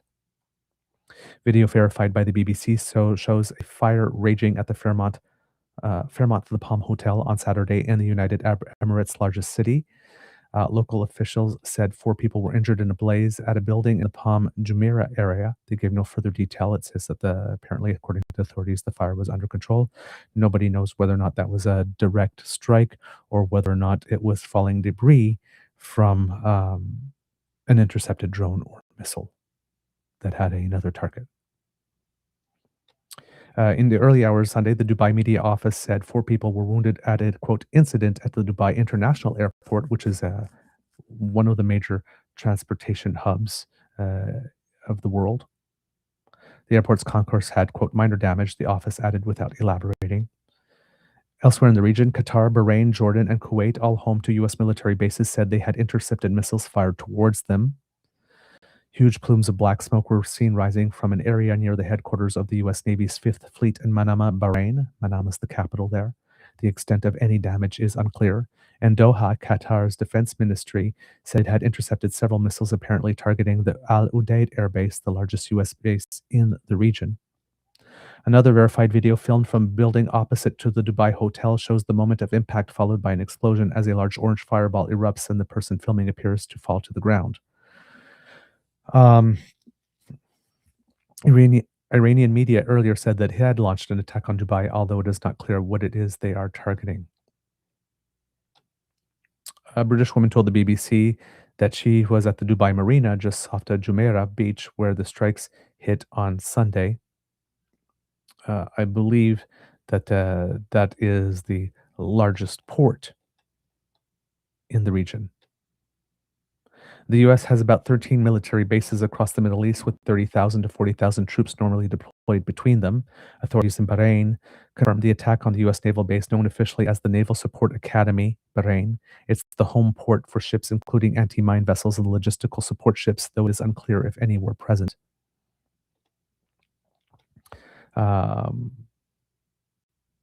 Bahrain's Ministry of Interiors later said that 3 buildings in Manama and Muharraq were hit by drone attacks and falling debris from an intercepted missile. Explosions were heard in Kuwait at the local news agency Kuna said that a drone targeting the international airport caused minor injuries to several employees with limited damage to a terminal. In Doha, Qatar, footage also showed dozens of people fleeing from a falling missile in a residential area. U.S. air defenses shot down a drone over a U.S. military base near Erbil, Iraq, the Reuters news agency reports. The IRGC said in a statement that it was targeting U.S. bases and assets as part of the Operation Truthful Promise 4 in retaliation for the attack on Iran launched by the United States and Israel on Saturday morning. The UK Maritime Trade Operations said they have received reports that vessels had been warned that the Hormuz Strait will be shut off to shipping.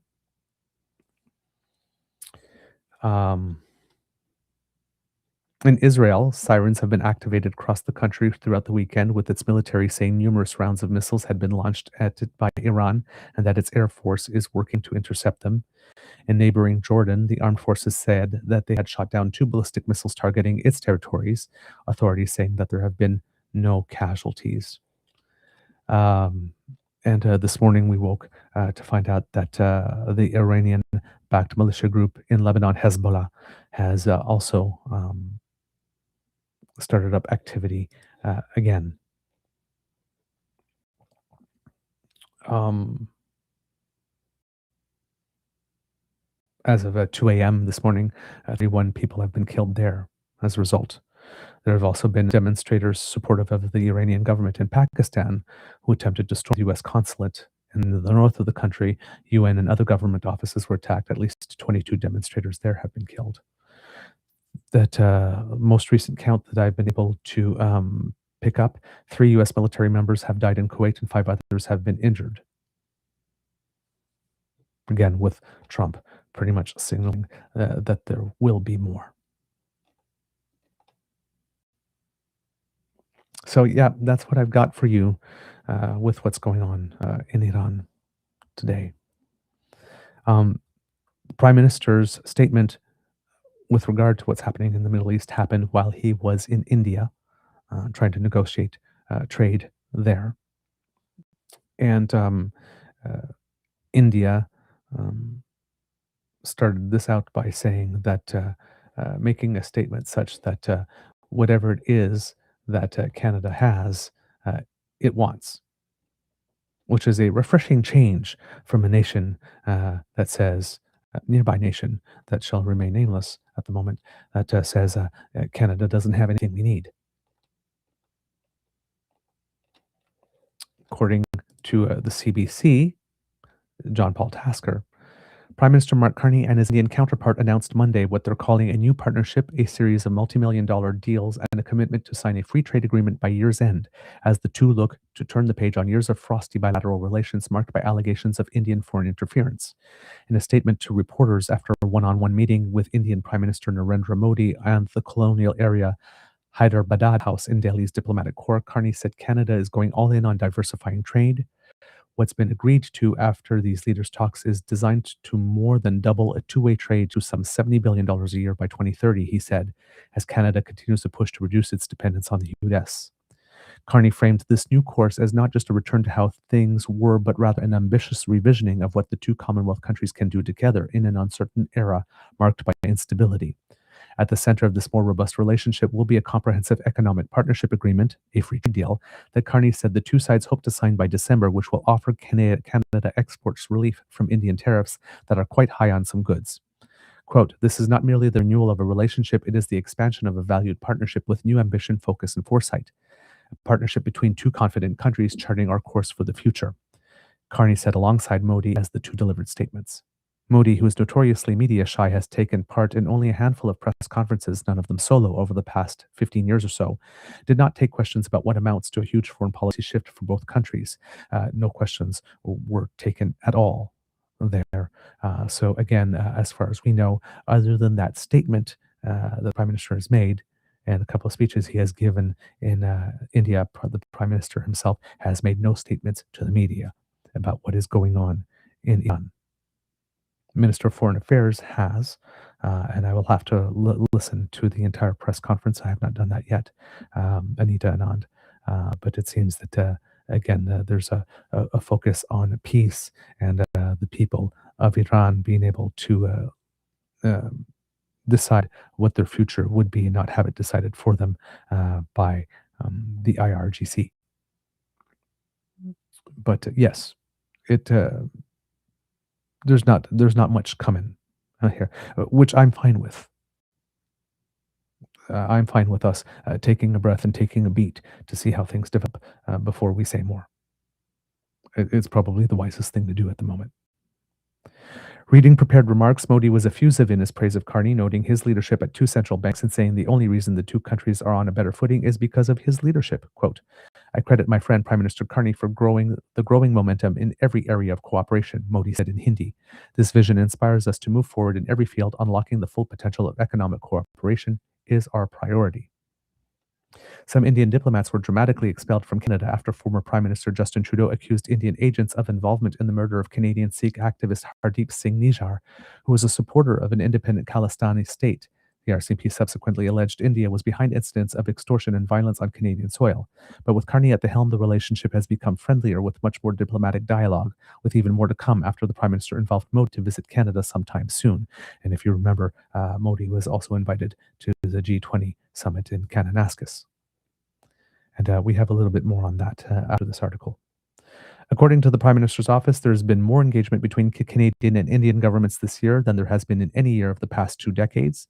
That paved the way for what Carney and Modi signed today: 5 memorandums of understanding expanding Canada-Indian partnership across energy and critical minerals, technology and AI, talent, culture and defense, worth $5.5 billion in total. Perhaps the most significant is a $2.6 billion deal between the government of India and Saskatoon-based Cameco to supply nearly 22 million pounds of uranium for nuclear energy generation from 2027 to 2035. That's a big boon for Saskatchewan, which sits on one of the world's largest reserves of high-grade uranium.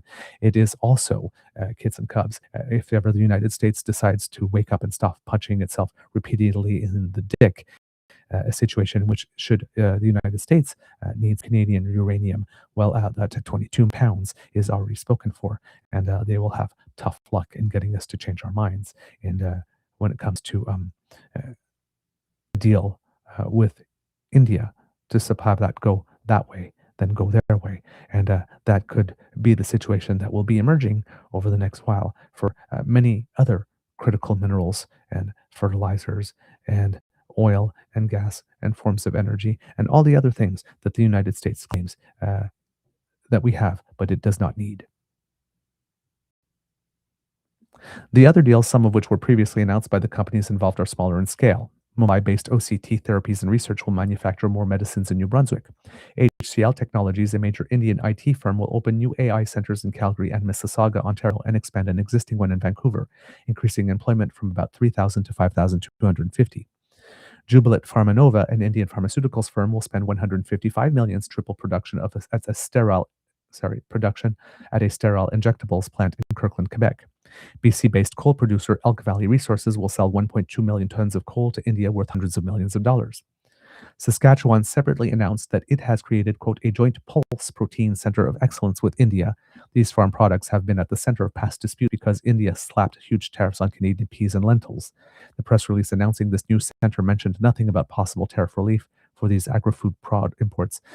In this case, the tariffs were not in retaliation for anything that we'd done. It seems to have been a domestic issue, specifically that India was trying to assist its own industry with it, as opposed to the Chinese tariffs on our pork, seafood, and other products, canola.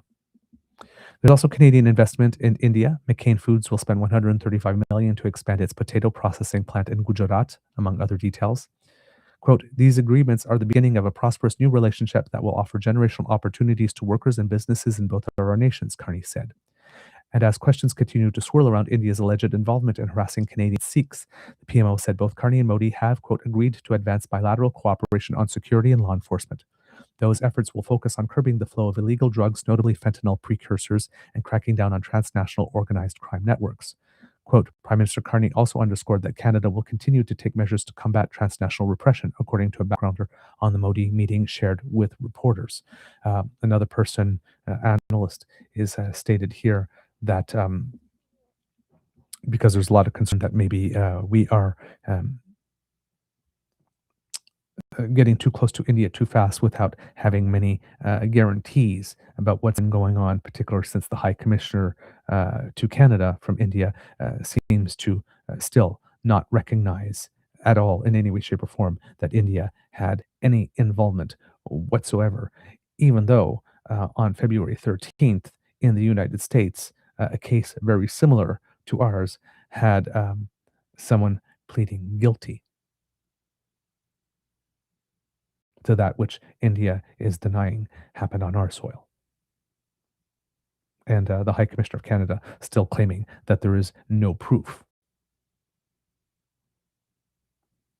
And I believe when we covered this issue earlier, there were certain links the United States had provided intelligence to us, and that there may have been a couple of actors in common to what happened over there and what happened over here, what is alleged to happen over here, I should say, at this point. But in the United States, a guilty plea has been extracted.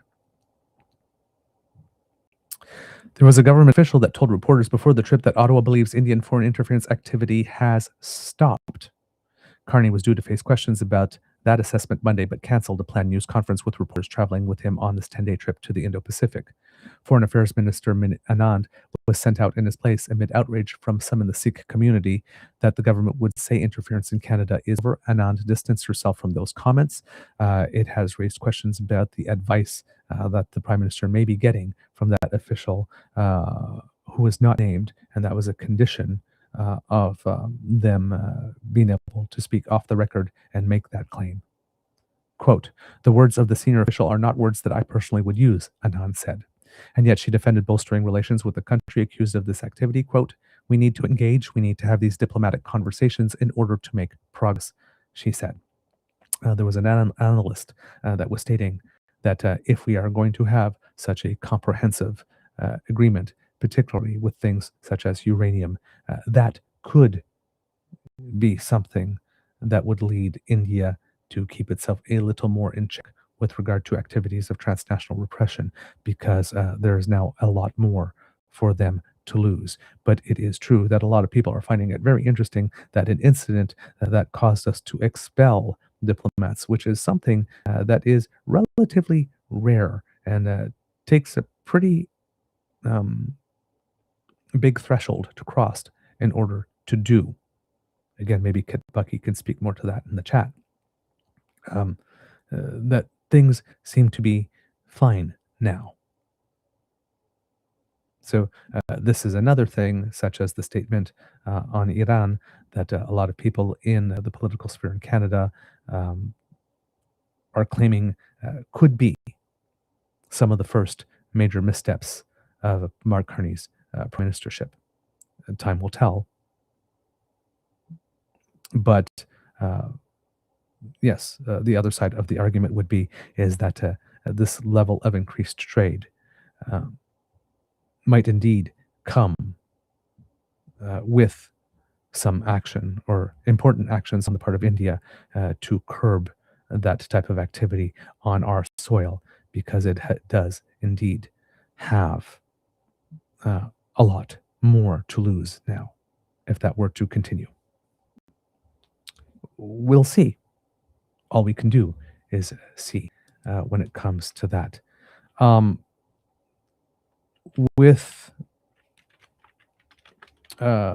Just wanted to talk about the guilty plea as it comes in the United States in the case that is similar here.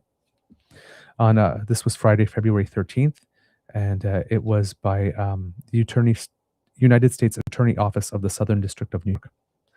Nikhil Gupta, it says here, it's about Nikhil Gupta who worked at the direction of an Indian government employee to arrange the murder of US-based leader of the Sikh separatist movement. The United States Attorney for the Southern District of New York, Jay Clayton, Assistant Director of Counterintelligence and Espionage Division of the Federal Bureau of Investigation, Roman Rozovsky, Administrator of the Drug Enforcement Administration, Terrence C. Cole, Assistant Director in charge of the New York Field Office of the Federal Bureau of Investigation, James C. Barnacle Jr., announced that Nikhil Gupta, also known as Nick, an Indian national, pled guilty to all 3 counts contained in the second superseding indictment, charging him with murder for hire, conspiracy to commit murder for hire, and conspiracy to commit money laundering in connection with his efforts to murder a U.S. citizen in New York City. Gupta pled guilty today before U.S. Magistrate Judge Sarah Netburn and is scheduled to be sentenced by U.S. District Judge Victor Marrero on May 29, 2026. Quote, Nikhil Gupta was a key participant in a murder-for-hire plot against a U.S. citizen, a murder that was prevented thanks to the actions of U.S. law enforcement, said FBI Assistant Director Roman Rozovsky. The U.S. citizen became a target of transnational repression solely for exercising their freedom of speech. The message from the FBI should be clear. No matter where you are located, if you try to harm our citizens, we will not stop until you're brought to justice. It is often a slippery and dangerous slope from drug trafficking to deadly violence, as demonstrated by the murder-for-hire plot orchestrated by international narcotics and weapons trafficker Nikhil Gupta, said DEA Administrator Terence Cole. This case is a stark reminder of the ruthless lengths criminals will go to in order to further their illegal enterprises. I commend the men and women of the DEA's New York Task Force Division for their outstanding investigative work successfully foiling Gupta's assassination plot. Let there be no doubt, DEA remains steadfast in its mission to protect America. We will continue to leverage our superior investigative expertise and unmatched intelligence capabilities to dismantle the drug trafficking networks that threaten our safety and well-being of our communities. Then there was a statement by the FBI as well. But getting to the meat of it, according to the allegations contained in the second superseding indictment, other public court documents and statements made in court, in or about 2023, Gupta worked together with others in India and elsewhere, including, as alleged in the second superseding indictment, co-defendant Vikas Yadav, who was at relevant times an Indian government employee, to plot the assassination of an attorney and political activist, here referred to as the victim, on U.S. soil. The victim, who is a U.S. citizen of Indian origin, is a vocal critic of the Indian government and leads a U.S.-based organization that advocates for the secession of Punjab, a state in northern India that is home to a large population of Sikhs, an ethno-religious minority group in India. The victim has publicly called for some or all of the Punjab to secede from India and establish a Sikh sovereign state called Khalistan, and the Indian government has banned the victim and his separatist organization from India. Gupta is a citizen and was a resident of India, and he has described himself as an international narcotics and weapons trafficker in electronic communications with Yadav and others. Yadav was employed by the government of India's Cabinet Secretariat, which houses India's Foreign Intelligence Service, the Research and Analysis Wing. In or about May 2023, Yadav recruited Gupta to orchestrate the assassination of the victim in the United States. At Yadav's direction, Gupta contacted an individual whom Gupta believed to be a criminal associate, but who was in fact a confidential source working with the DEA, for assistance in contracting a hitman to murder the victim in New York City. The CS introduced Gupta, that's the confidential source working with the DEA, so it will be referred to as the CS in the document further on. The CS introduced Gupta to a purported hitman who was in fact a DEA undercover officer, hereto referred to as the UC. Yadav subsequently agreed, and dealings brokered by Gupta to pay the UC $100,000 to murder the victim. That's how much a life goes for, $100,000. On or about June 9th, 2023, Yadav and Gupta arranged for an associate to deliver $15,000 in cash to the UC as an advance payment for the murder. In or about June 2023, in furtherance of the assassination plot, Yadav provided Gupta with personal information about the victim, including the victim's home address in New York City, phone numbers associated with the victim, and details about the victim's day-to-day conduct, which Gupta then passed on to the UC. Gupta thereafter provided Yadav with regular updates on the assassination plot, including surveillance photographs of the victim. Gupta directed the UC to carry out the murder as soon as possible, but Gupta also specifically instructed the UC to not commit the murder around the time of the Indian Prime Minister's official state visit to the United States, which was scheduled to begin on or about June 20th, 2023. On or about June 18th, 2023, approximately 2 days before the Indian Prime Minister's state visit to the United States, masked gunmen murdered Hardeep Singh Nijjar outside a Sikh temple in British Columbia, Canada. Nijjar was an associate of the victim and, like the victim, was a leader of the Sikh separatist movement and an outspoken critic of the Indian government. On or about June 19th, 2023, the day after the Nijjar murder, Gupta told the UC that Nijjar was also the target and, quote, "We have so many targets." Gupta also added that in light of Nijjar's murder, there was now, quote, "no need to wait on killing the victim." On June 30th, 2023, Gupta was arrested in the Czech Republic and subsequently extradited to the United States. Gupta, 54 of India, pled guilty to murder for hire, which carries a maximum sentence of 10 years in prison, conspiracy to commit murder for hire, which carries a maximum sentence of 10 years in prison, and conspiracy to commit money laundering, which carries a maximum sentence of 20 years in prison.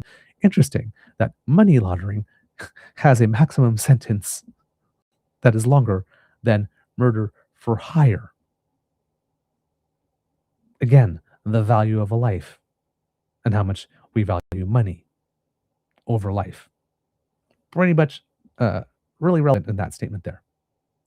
The maximum potential sentences in this case are prescribed by Congress and provided here for informational purposes only, as the sentencing of the defendant will be determined by a judge. Mr. Clayton then, praised the outstanding investigative work, blah, blah, blah. Yadav himself has been charged in the second superseding indictment, but has not yet been arrested in connection with those charges. So, the case involving Hardeep Singh Nijjar, which is directly associated to this one, which the High Commissioner of India still claims is absurd that we would make those allegations and that there's no proof whatsoever, just generated a guilty plea in the United States for something very, very, very similar. It has also been reported that High Commissioner would be traveling within India on the Prime Minister's plane, which I find really interesting because if you remember in the days of Trudeau, planes of Canadian prime ministers are allegedly reported to have huge quantities of cocaine on board. It would be really interesting that the Indian High Commissioner to Canada would want to risk the public embarrassment of being on a plane of a Canadian prime minister, considering that in the recent past, the Indian government alleged there was cocaine on board.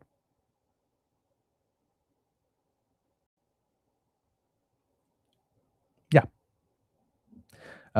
So, potential missteps? Perhaps.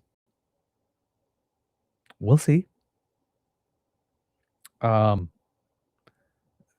but right now, to be totally honest, um, I would probably be actually a little more concerned about the fact that we have a high commissioner in Canada from India that does not acknowledge a reality for which there has been a guilty plea in the United States on board the Prime Minister's plane while the Prime Minister is making deals in India, then I would be worried about the Prime Minister's wording about the United States taking action to allegedly prevent Iran from developing nuclear weapons, which the United States has recently claimed the program was totally obliterated. And apparently wants us to believe, at least if we are to believe Steve Witkoff, who is contradicting the Secretary of State, Marco Rubio, that Iran was just 1 week away from developing again, even though it was completely obliterated 8 months ago. And Marco Rubio just on Wednesday said they are not enriching. They're not enriching now. That second thing might actually be slightly more concerning at the moment. But again, maybe that's just me. One thing here I'm seeing here, Uncover the News says President Trump says he won't rule out boots on the ground in Iran. That is something that has been ruled out here in Canada, at least at the last statement that we've been able to read with regard to what the Canadian government has said. And I believe the Prime Minister specifically said that there would be no military involvement, that we didn't have any role in the planning or in the operation of this, and therefore,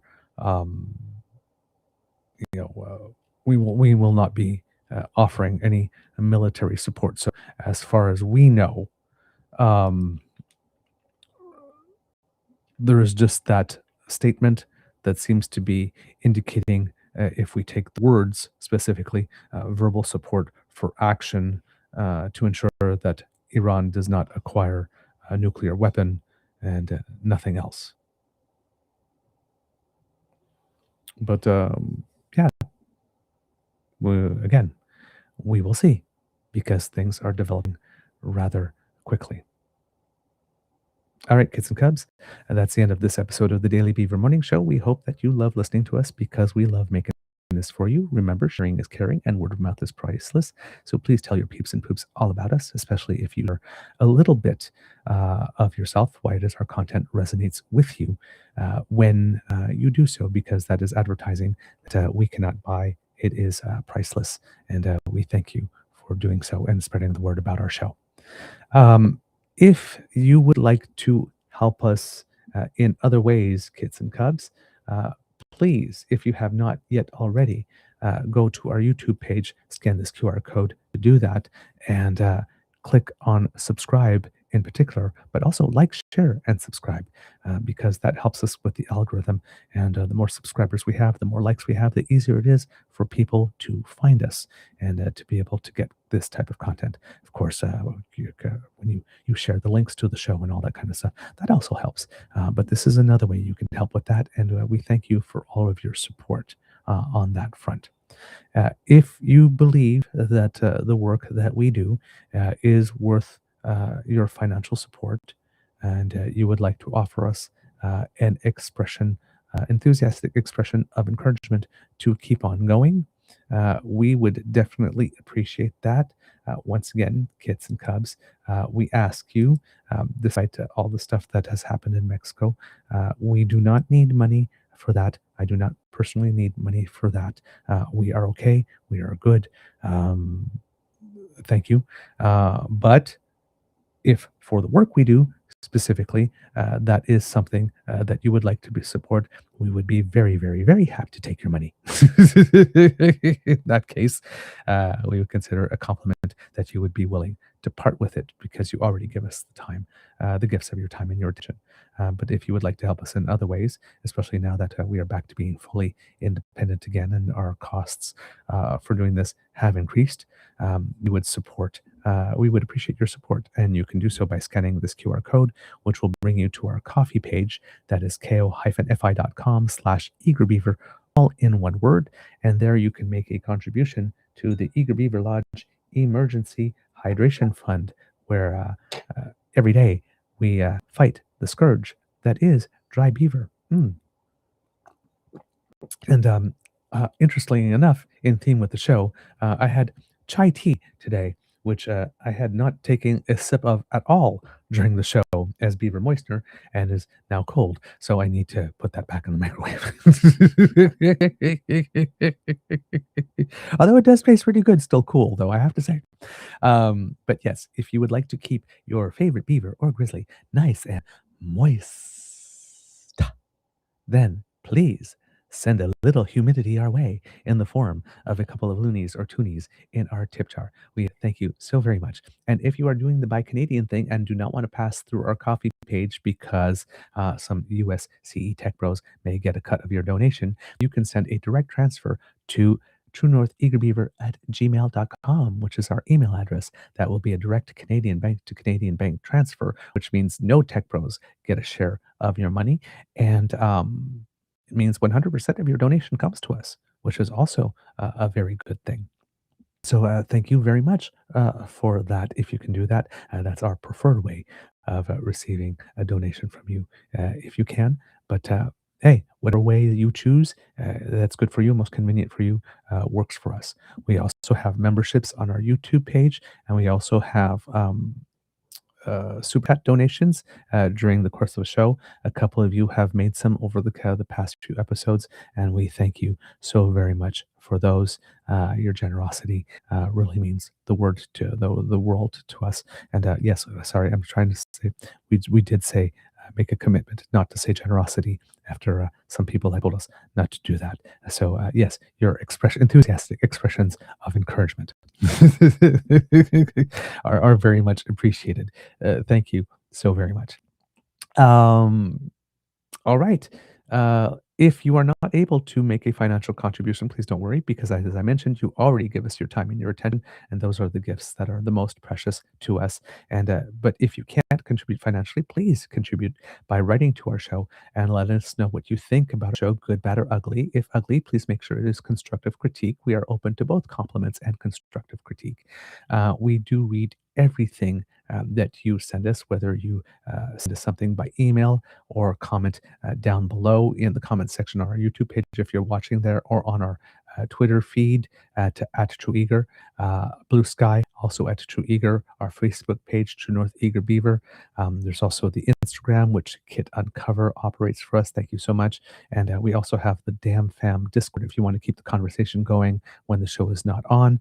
That is a definitely Damn Fam led initiative. And thank you so much to those who had viewing parties of the hockey games and the curling matches, the gold medal ones and bronze medal ones at the Olympics, because it was the only way I was able to take in some Olympic content while I was in Mexico. And I definitely am very, very grateful that you have done so. Extra Beaver, 100 Beaver points to all of you who participated in making that happen, because that made my vacation all that much more enjoyable. So thank you for that.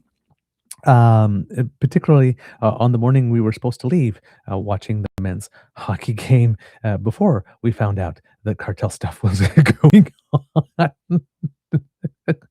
The morning started out really well, except for the fact that, of course, you know, 3-on-3 overtime, which is something I really do not like. And the end result. But everything else about the game was absolutely fantastic. And the experience, and I loved sharing it with you. So thank you for that. And thank you for allowing me to participate in your joy and celebrations that way. Also, if you do not have anything to say about the show, but you are cooking something that is wonderful, remember our hashtag Kits Who Cook, and send us some photos of what it is that you are making so as to inspire us, because sometimes we run out of ideas and I do like to spend time in the kitchen. Or as well, if you have some good news of your own, please do share it, because with all the doom scrolling, sometimes it's a nice refreshing change to read about good things that are happening in your life. Just because we share the good things happening in ours, we want it to be a two-way street. So we want to know what's going on in yours.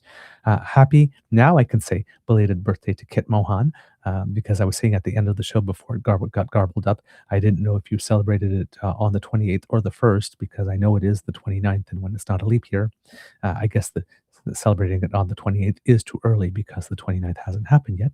So I didn't know if I was belated or if I was right on time or anything. So when I said it yesterday, right on time, I'm not sure if anybody heard it, but I wanted to reiterate that. And also, happy birthday to my lovely niece, who is officially a teenager today, hitting 13. And what a wonderful and kind and talented young adult she is turning into. Um, I have the privilege as a gunkle through relationship, because it's not through siblings of my own here, to have had the gunkle experience. And Christina is her name, or Kiki. Let's just put it this way. She has never known, consciously, at least a day of her life, that I was not involved in it. And she is delightful and talented and smart and a gentle soul. She thinks I'm one of the funniest people out there, which is great. I love her with all my heart. And of course, please, some thoughts to my nephew, who decided that the leadership I showed last year in fracturing my foot was an example he would follow, and fractured his leg playing soccer on the weekend. It's not the example I want to be. But send him some good vibes. I'm sure he would appreciate that. Let's see. What else do we have for you? Because democracy is something that you do. Um, you know what?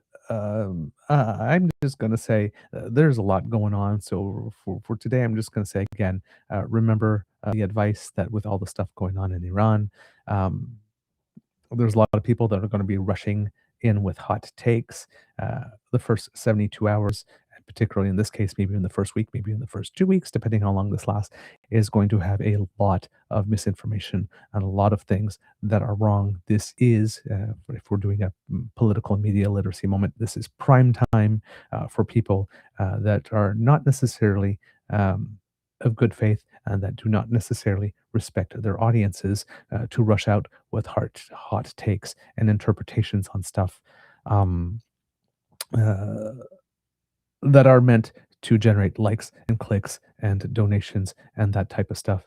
And may not be as thorough or as nuanced as they should be, considering that which is known in the public sphere and that which has not been verified yet, and that which cannot possibly be known, given what is um, in the public sphere. So be weary of people that are stating things as a fact, especially if it's opinion being stated as fact, particularly if it is in line with political ideology that you know with them to subscribe and happens to very conveniently dovetail into that political ideology. So people that are looking at this moment to see, I told you so. I told you he was this and this sort of type of person. Regardless of what side of the political spectrum you are, and regardless of which player it is, um, don't be so quick to take that take and make it the one that is the one against you measure every other future statement. Um, we're going to need a decent amount of time for this to play out for true motives and true rationales and true objectives to finally come to the surface, or for them to be clear enough that we can point to them, if not as fact, as in this case of Occam's razor, the most likely explanation. So ambiguity and not knowing is uncomfortable and is a natural human thing to want to resolve that ambiguity by um, by having expressions of certainty. And at this point, I would caution that anybody claiming to be able to tell you anything for certain right now, unless it is documented and verified by several independent and credible sources, is probably not something you should invest too much of your personal stock and trade, particularly when it comes to emotion, and should not be stuff. It should probably be a warning sign that this is not a place to which you might want to direct your trust and your dollar if you support. So, uh, uh, and again, like we said, everything that we say here, please double check it on your own. Do not take, we can be wrong. We have been wrong in the past, but we will admit when we are wrong, and we will certainly issue corrections on ourselves if we are, and establish the record. We have a reputation for doing that, and we will continue doing that. Um, so, but yeah, please guard your emotions, and if something seems really to be designed for the purposes of um, hiking up your cortisol levels, um, it might be something that's best, if you are consuming it, to just put it in the back of the filing cabinet here. Um, but wait to see if there's much more that corroborates that, or if that is just something that happens to be something that is conveniently saying for purposes other than genuinely informing you in the current nanosecond. All right, kids and cubs, it could be a tough world out there, so please be kind to and gentle with yourself. And now, at the count of three, if you would, kids and cubs, if you would all give me a Mr. Beaver, please cue the cock in 1, 2, 3, all together now. Ah, yes, that's good stuff. That's good stuff. I like it. Thank you so much. Ah, got me right in the feels there. There's a lot of feeling. I hear that Mr. Cue the Cock with lots of happiness that I am back at the Beaver Lodge and safe.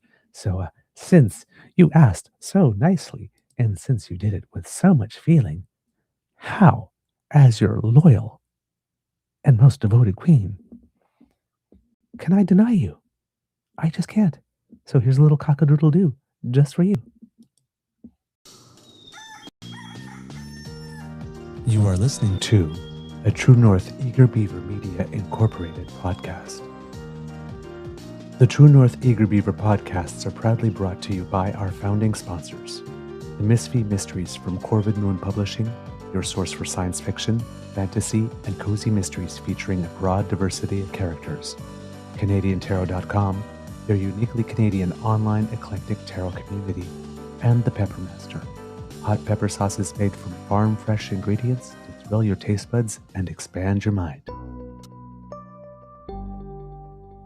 We are grateful to the Crier Media Network for its support, Pete Jarvis for our artwork, and Paul Joseph Something for our opening and closing sequence music.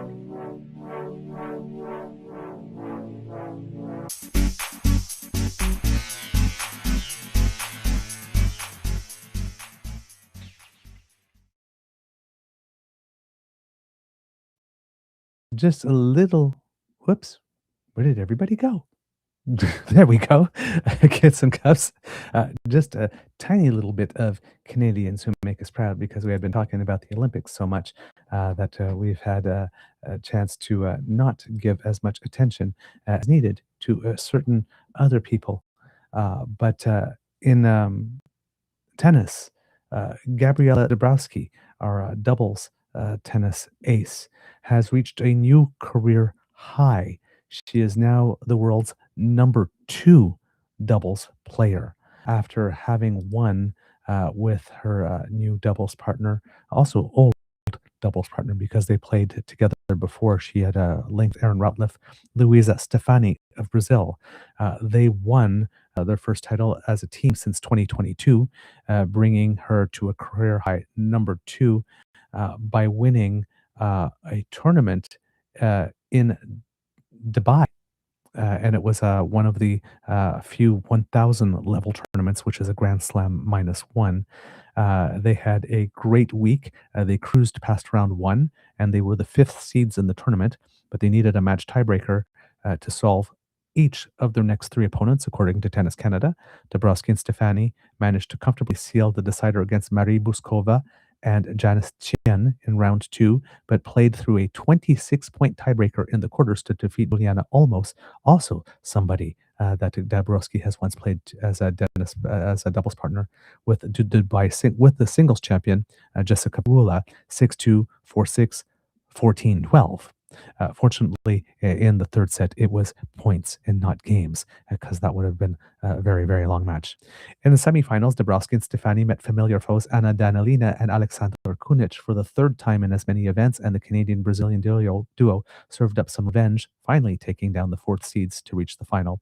And then in the final, they were dominant in the title match, dropping just 4 games against Laura Sigemund and Vera Zvonareva to win the trophy.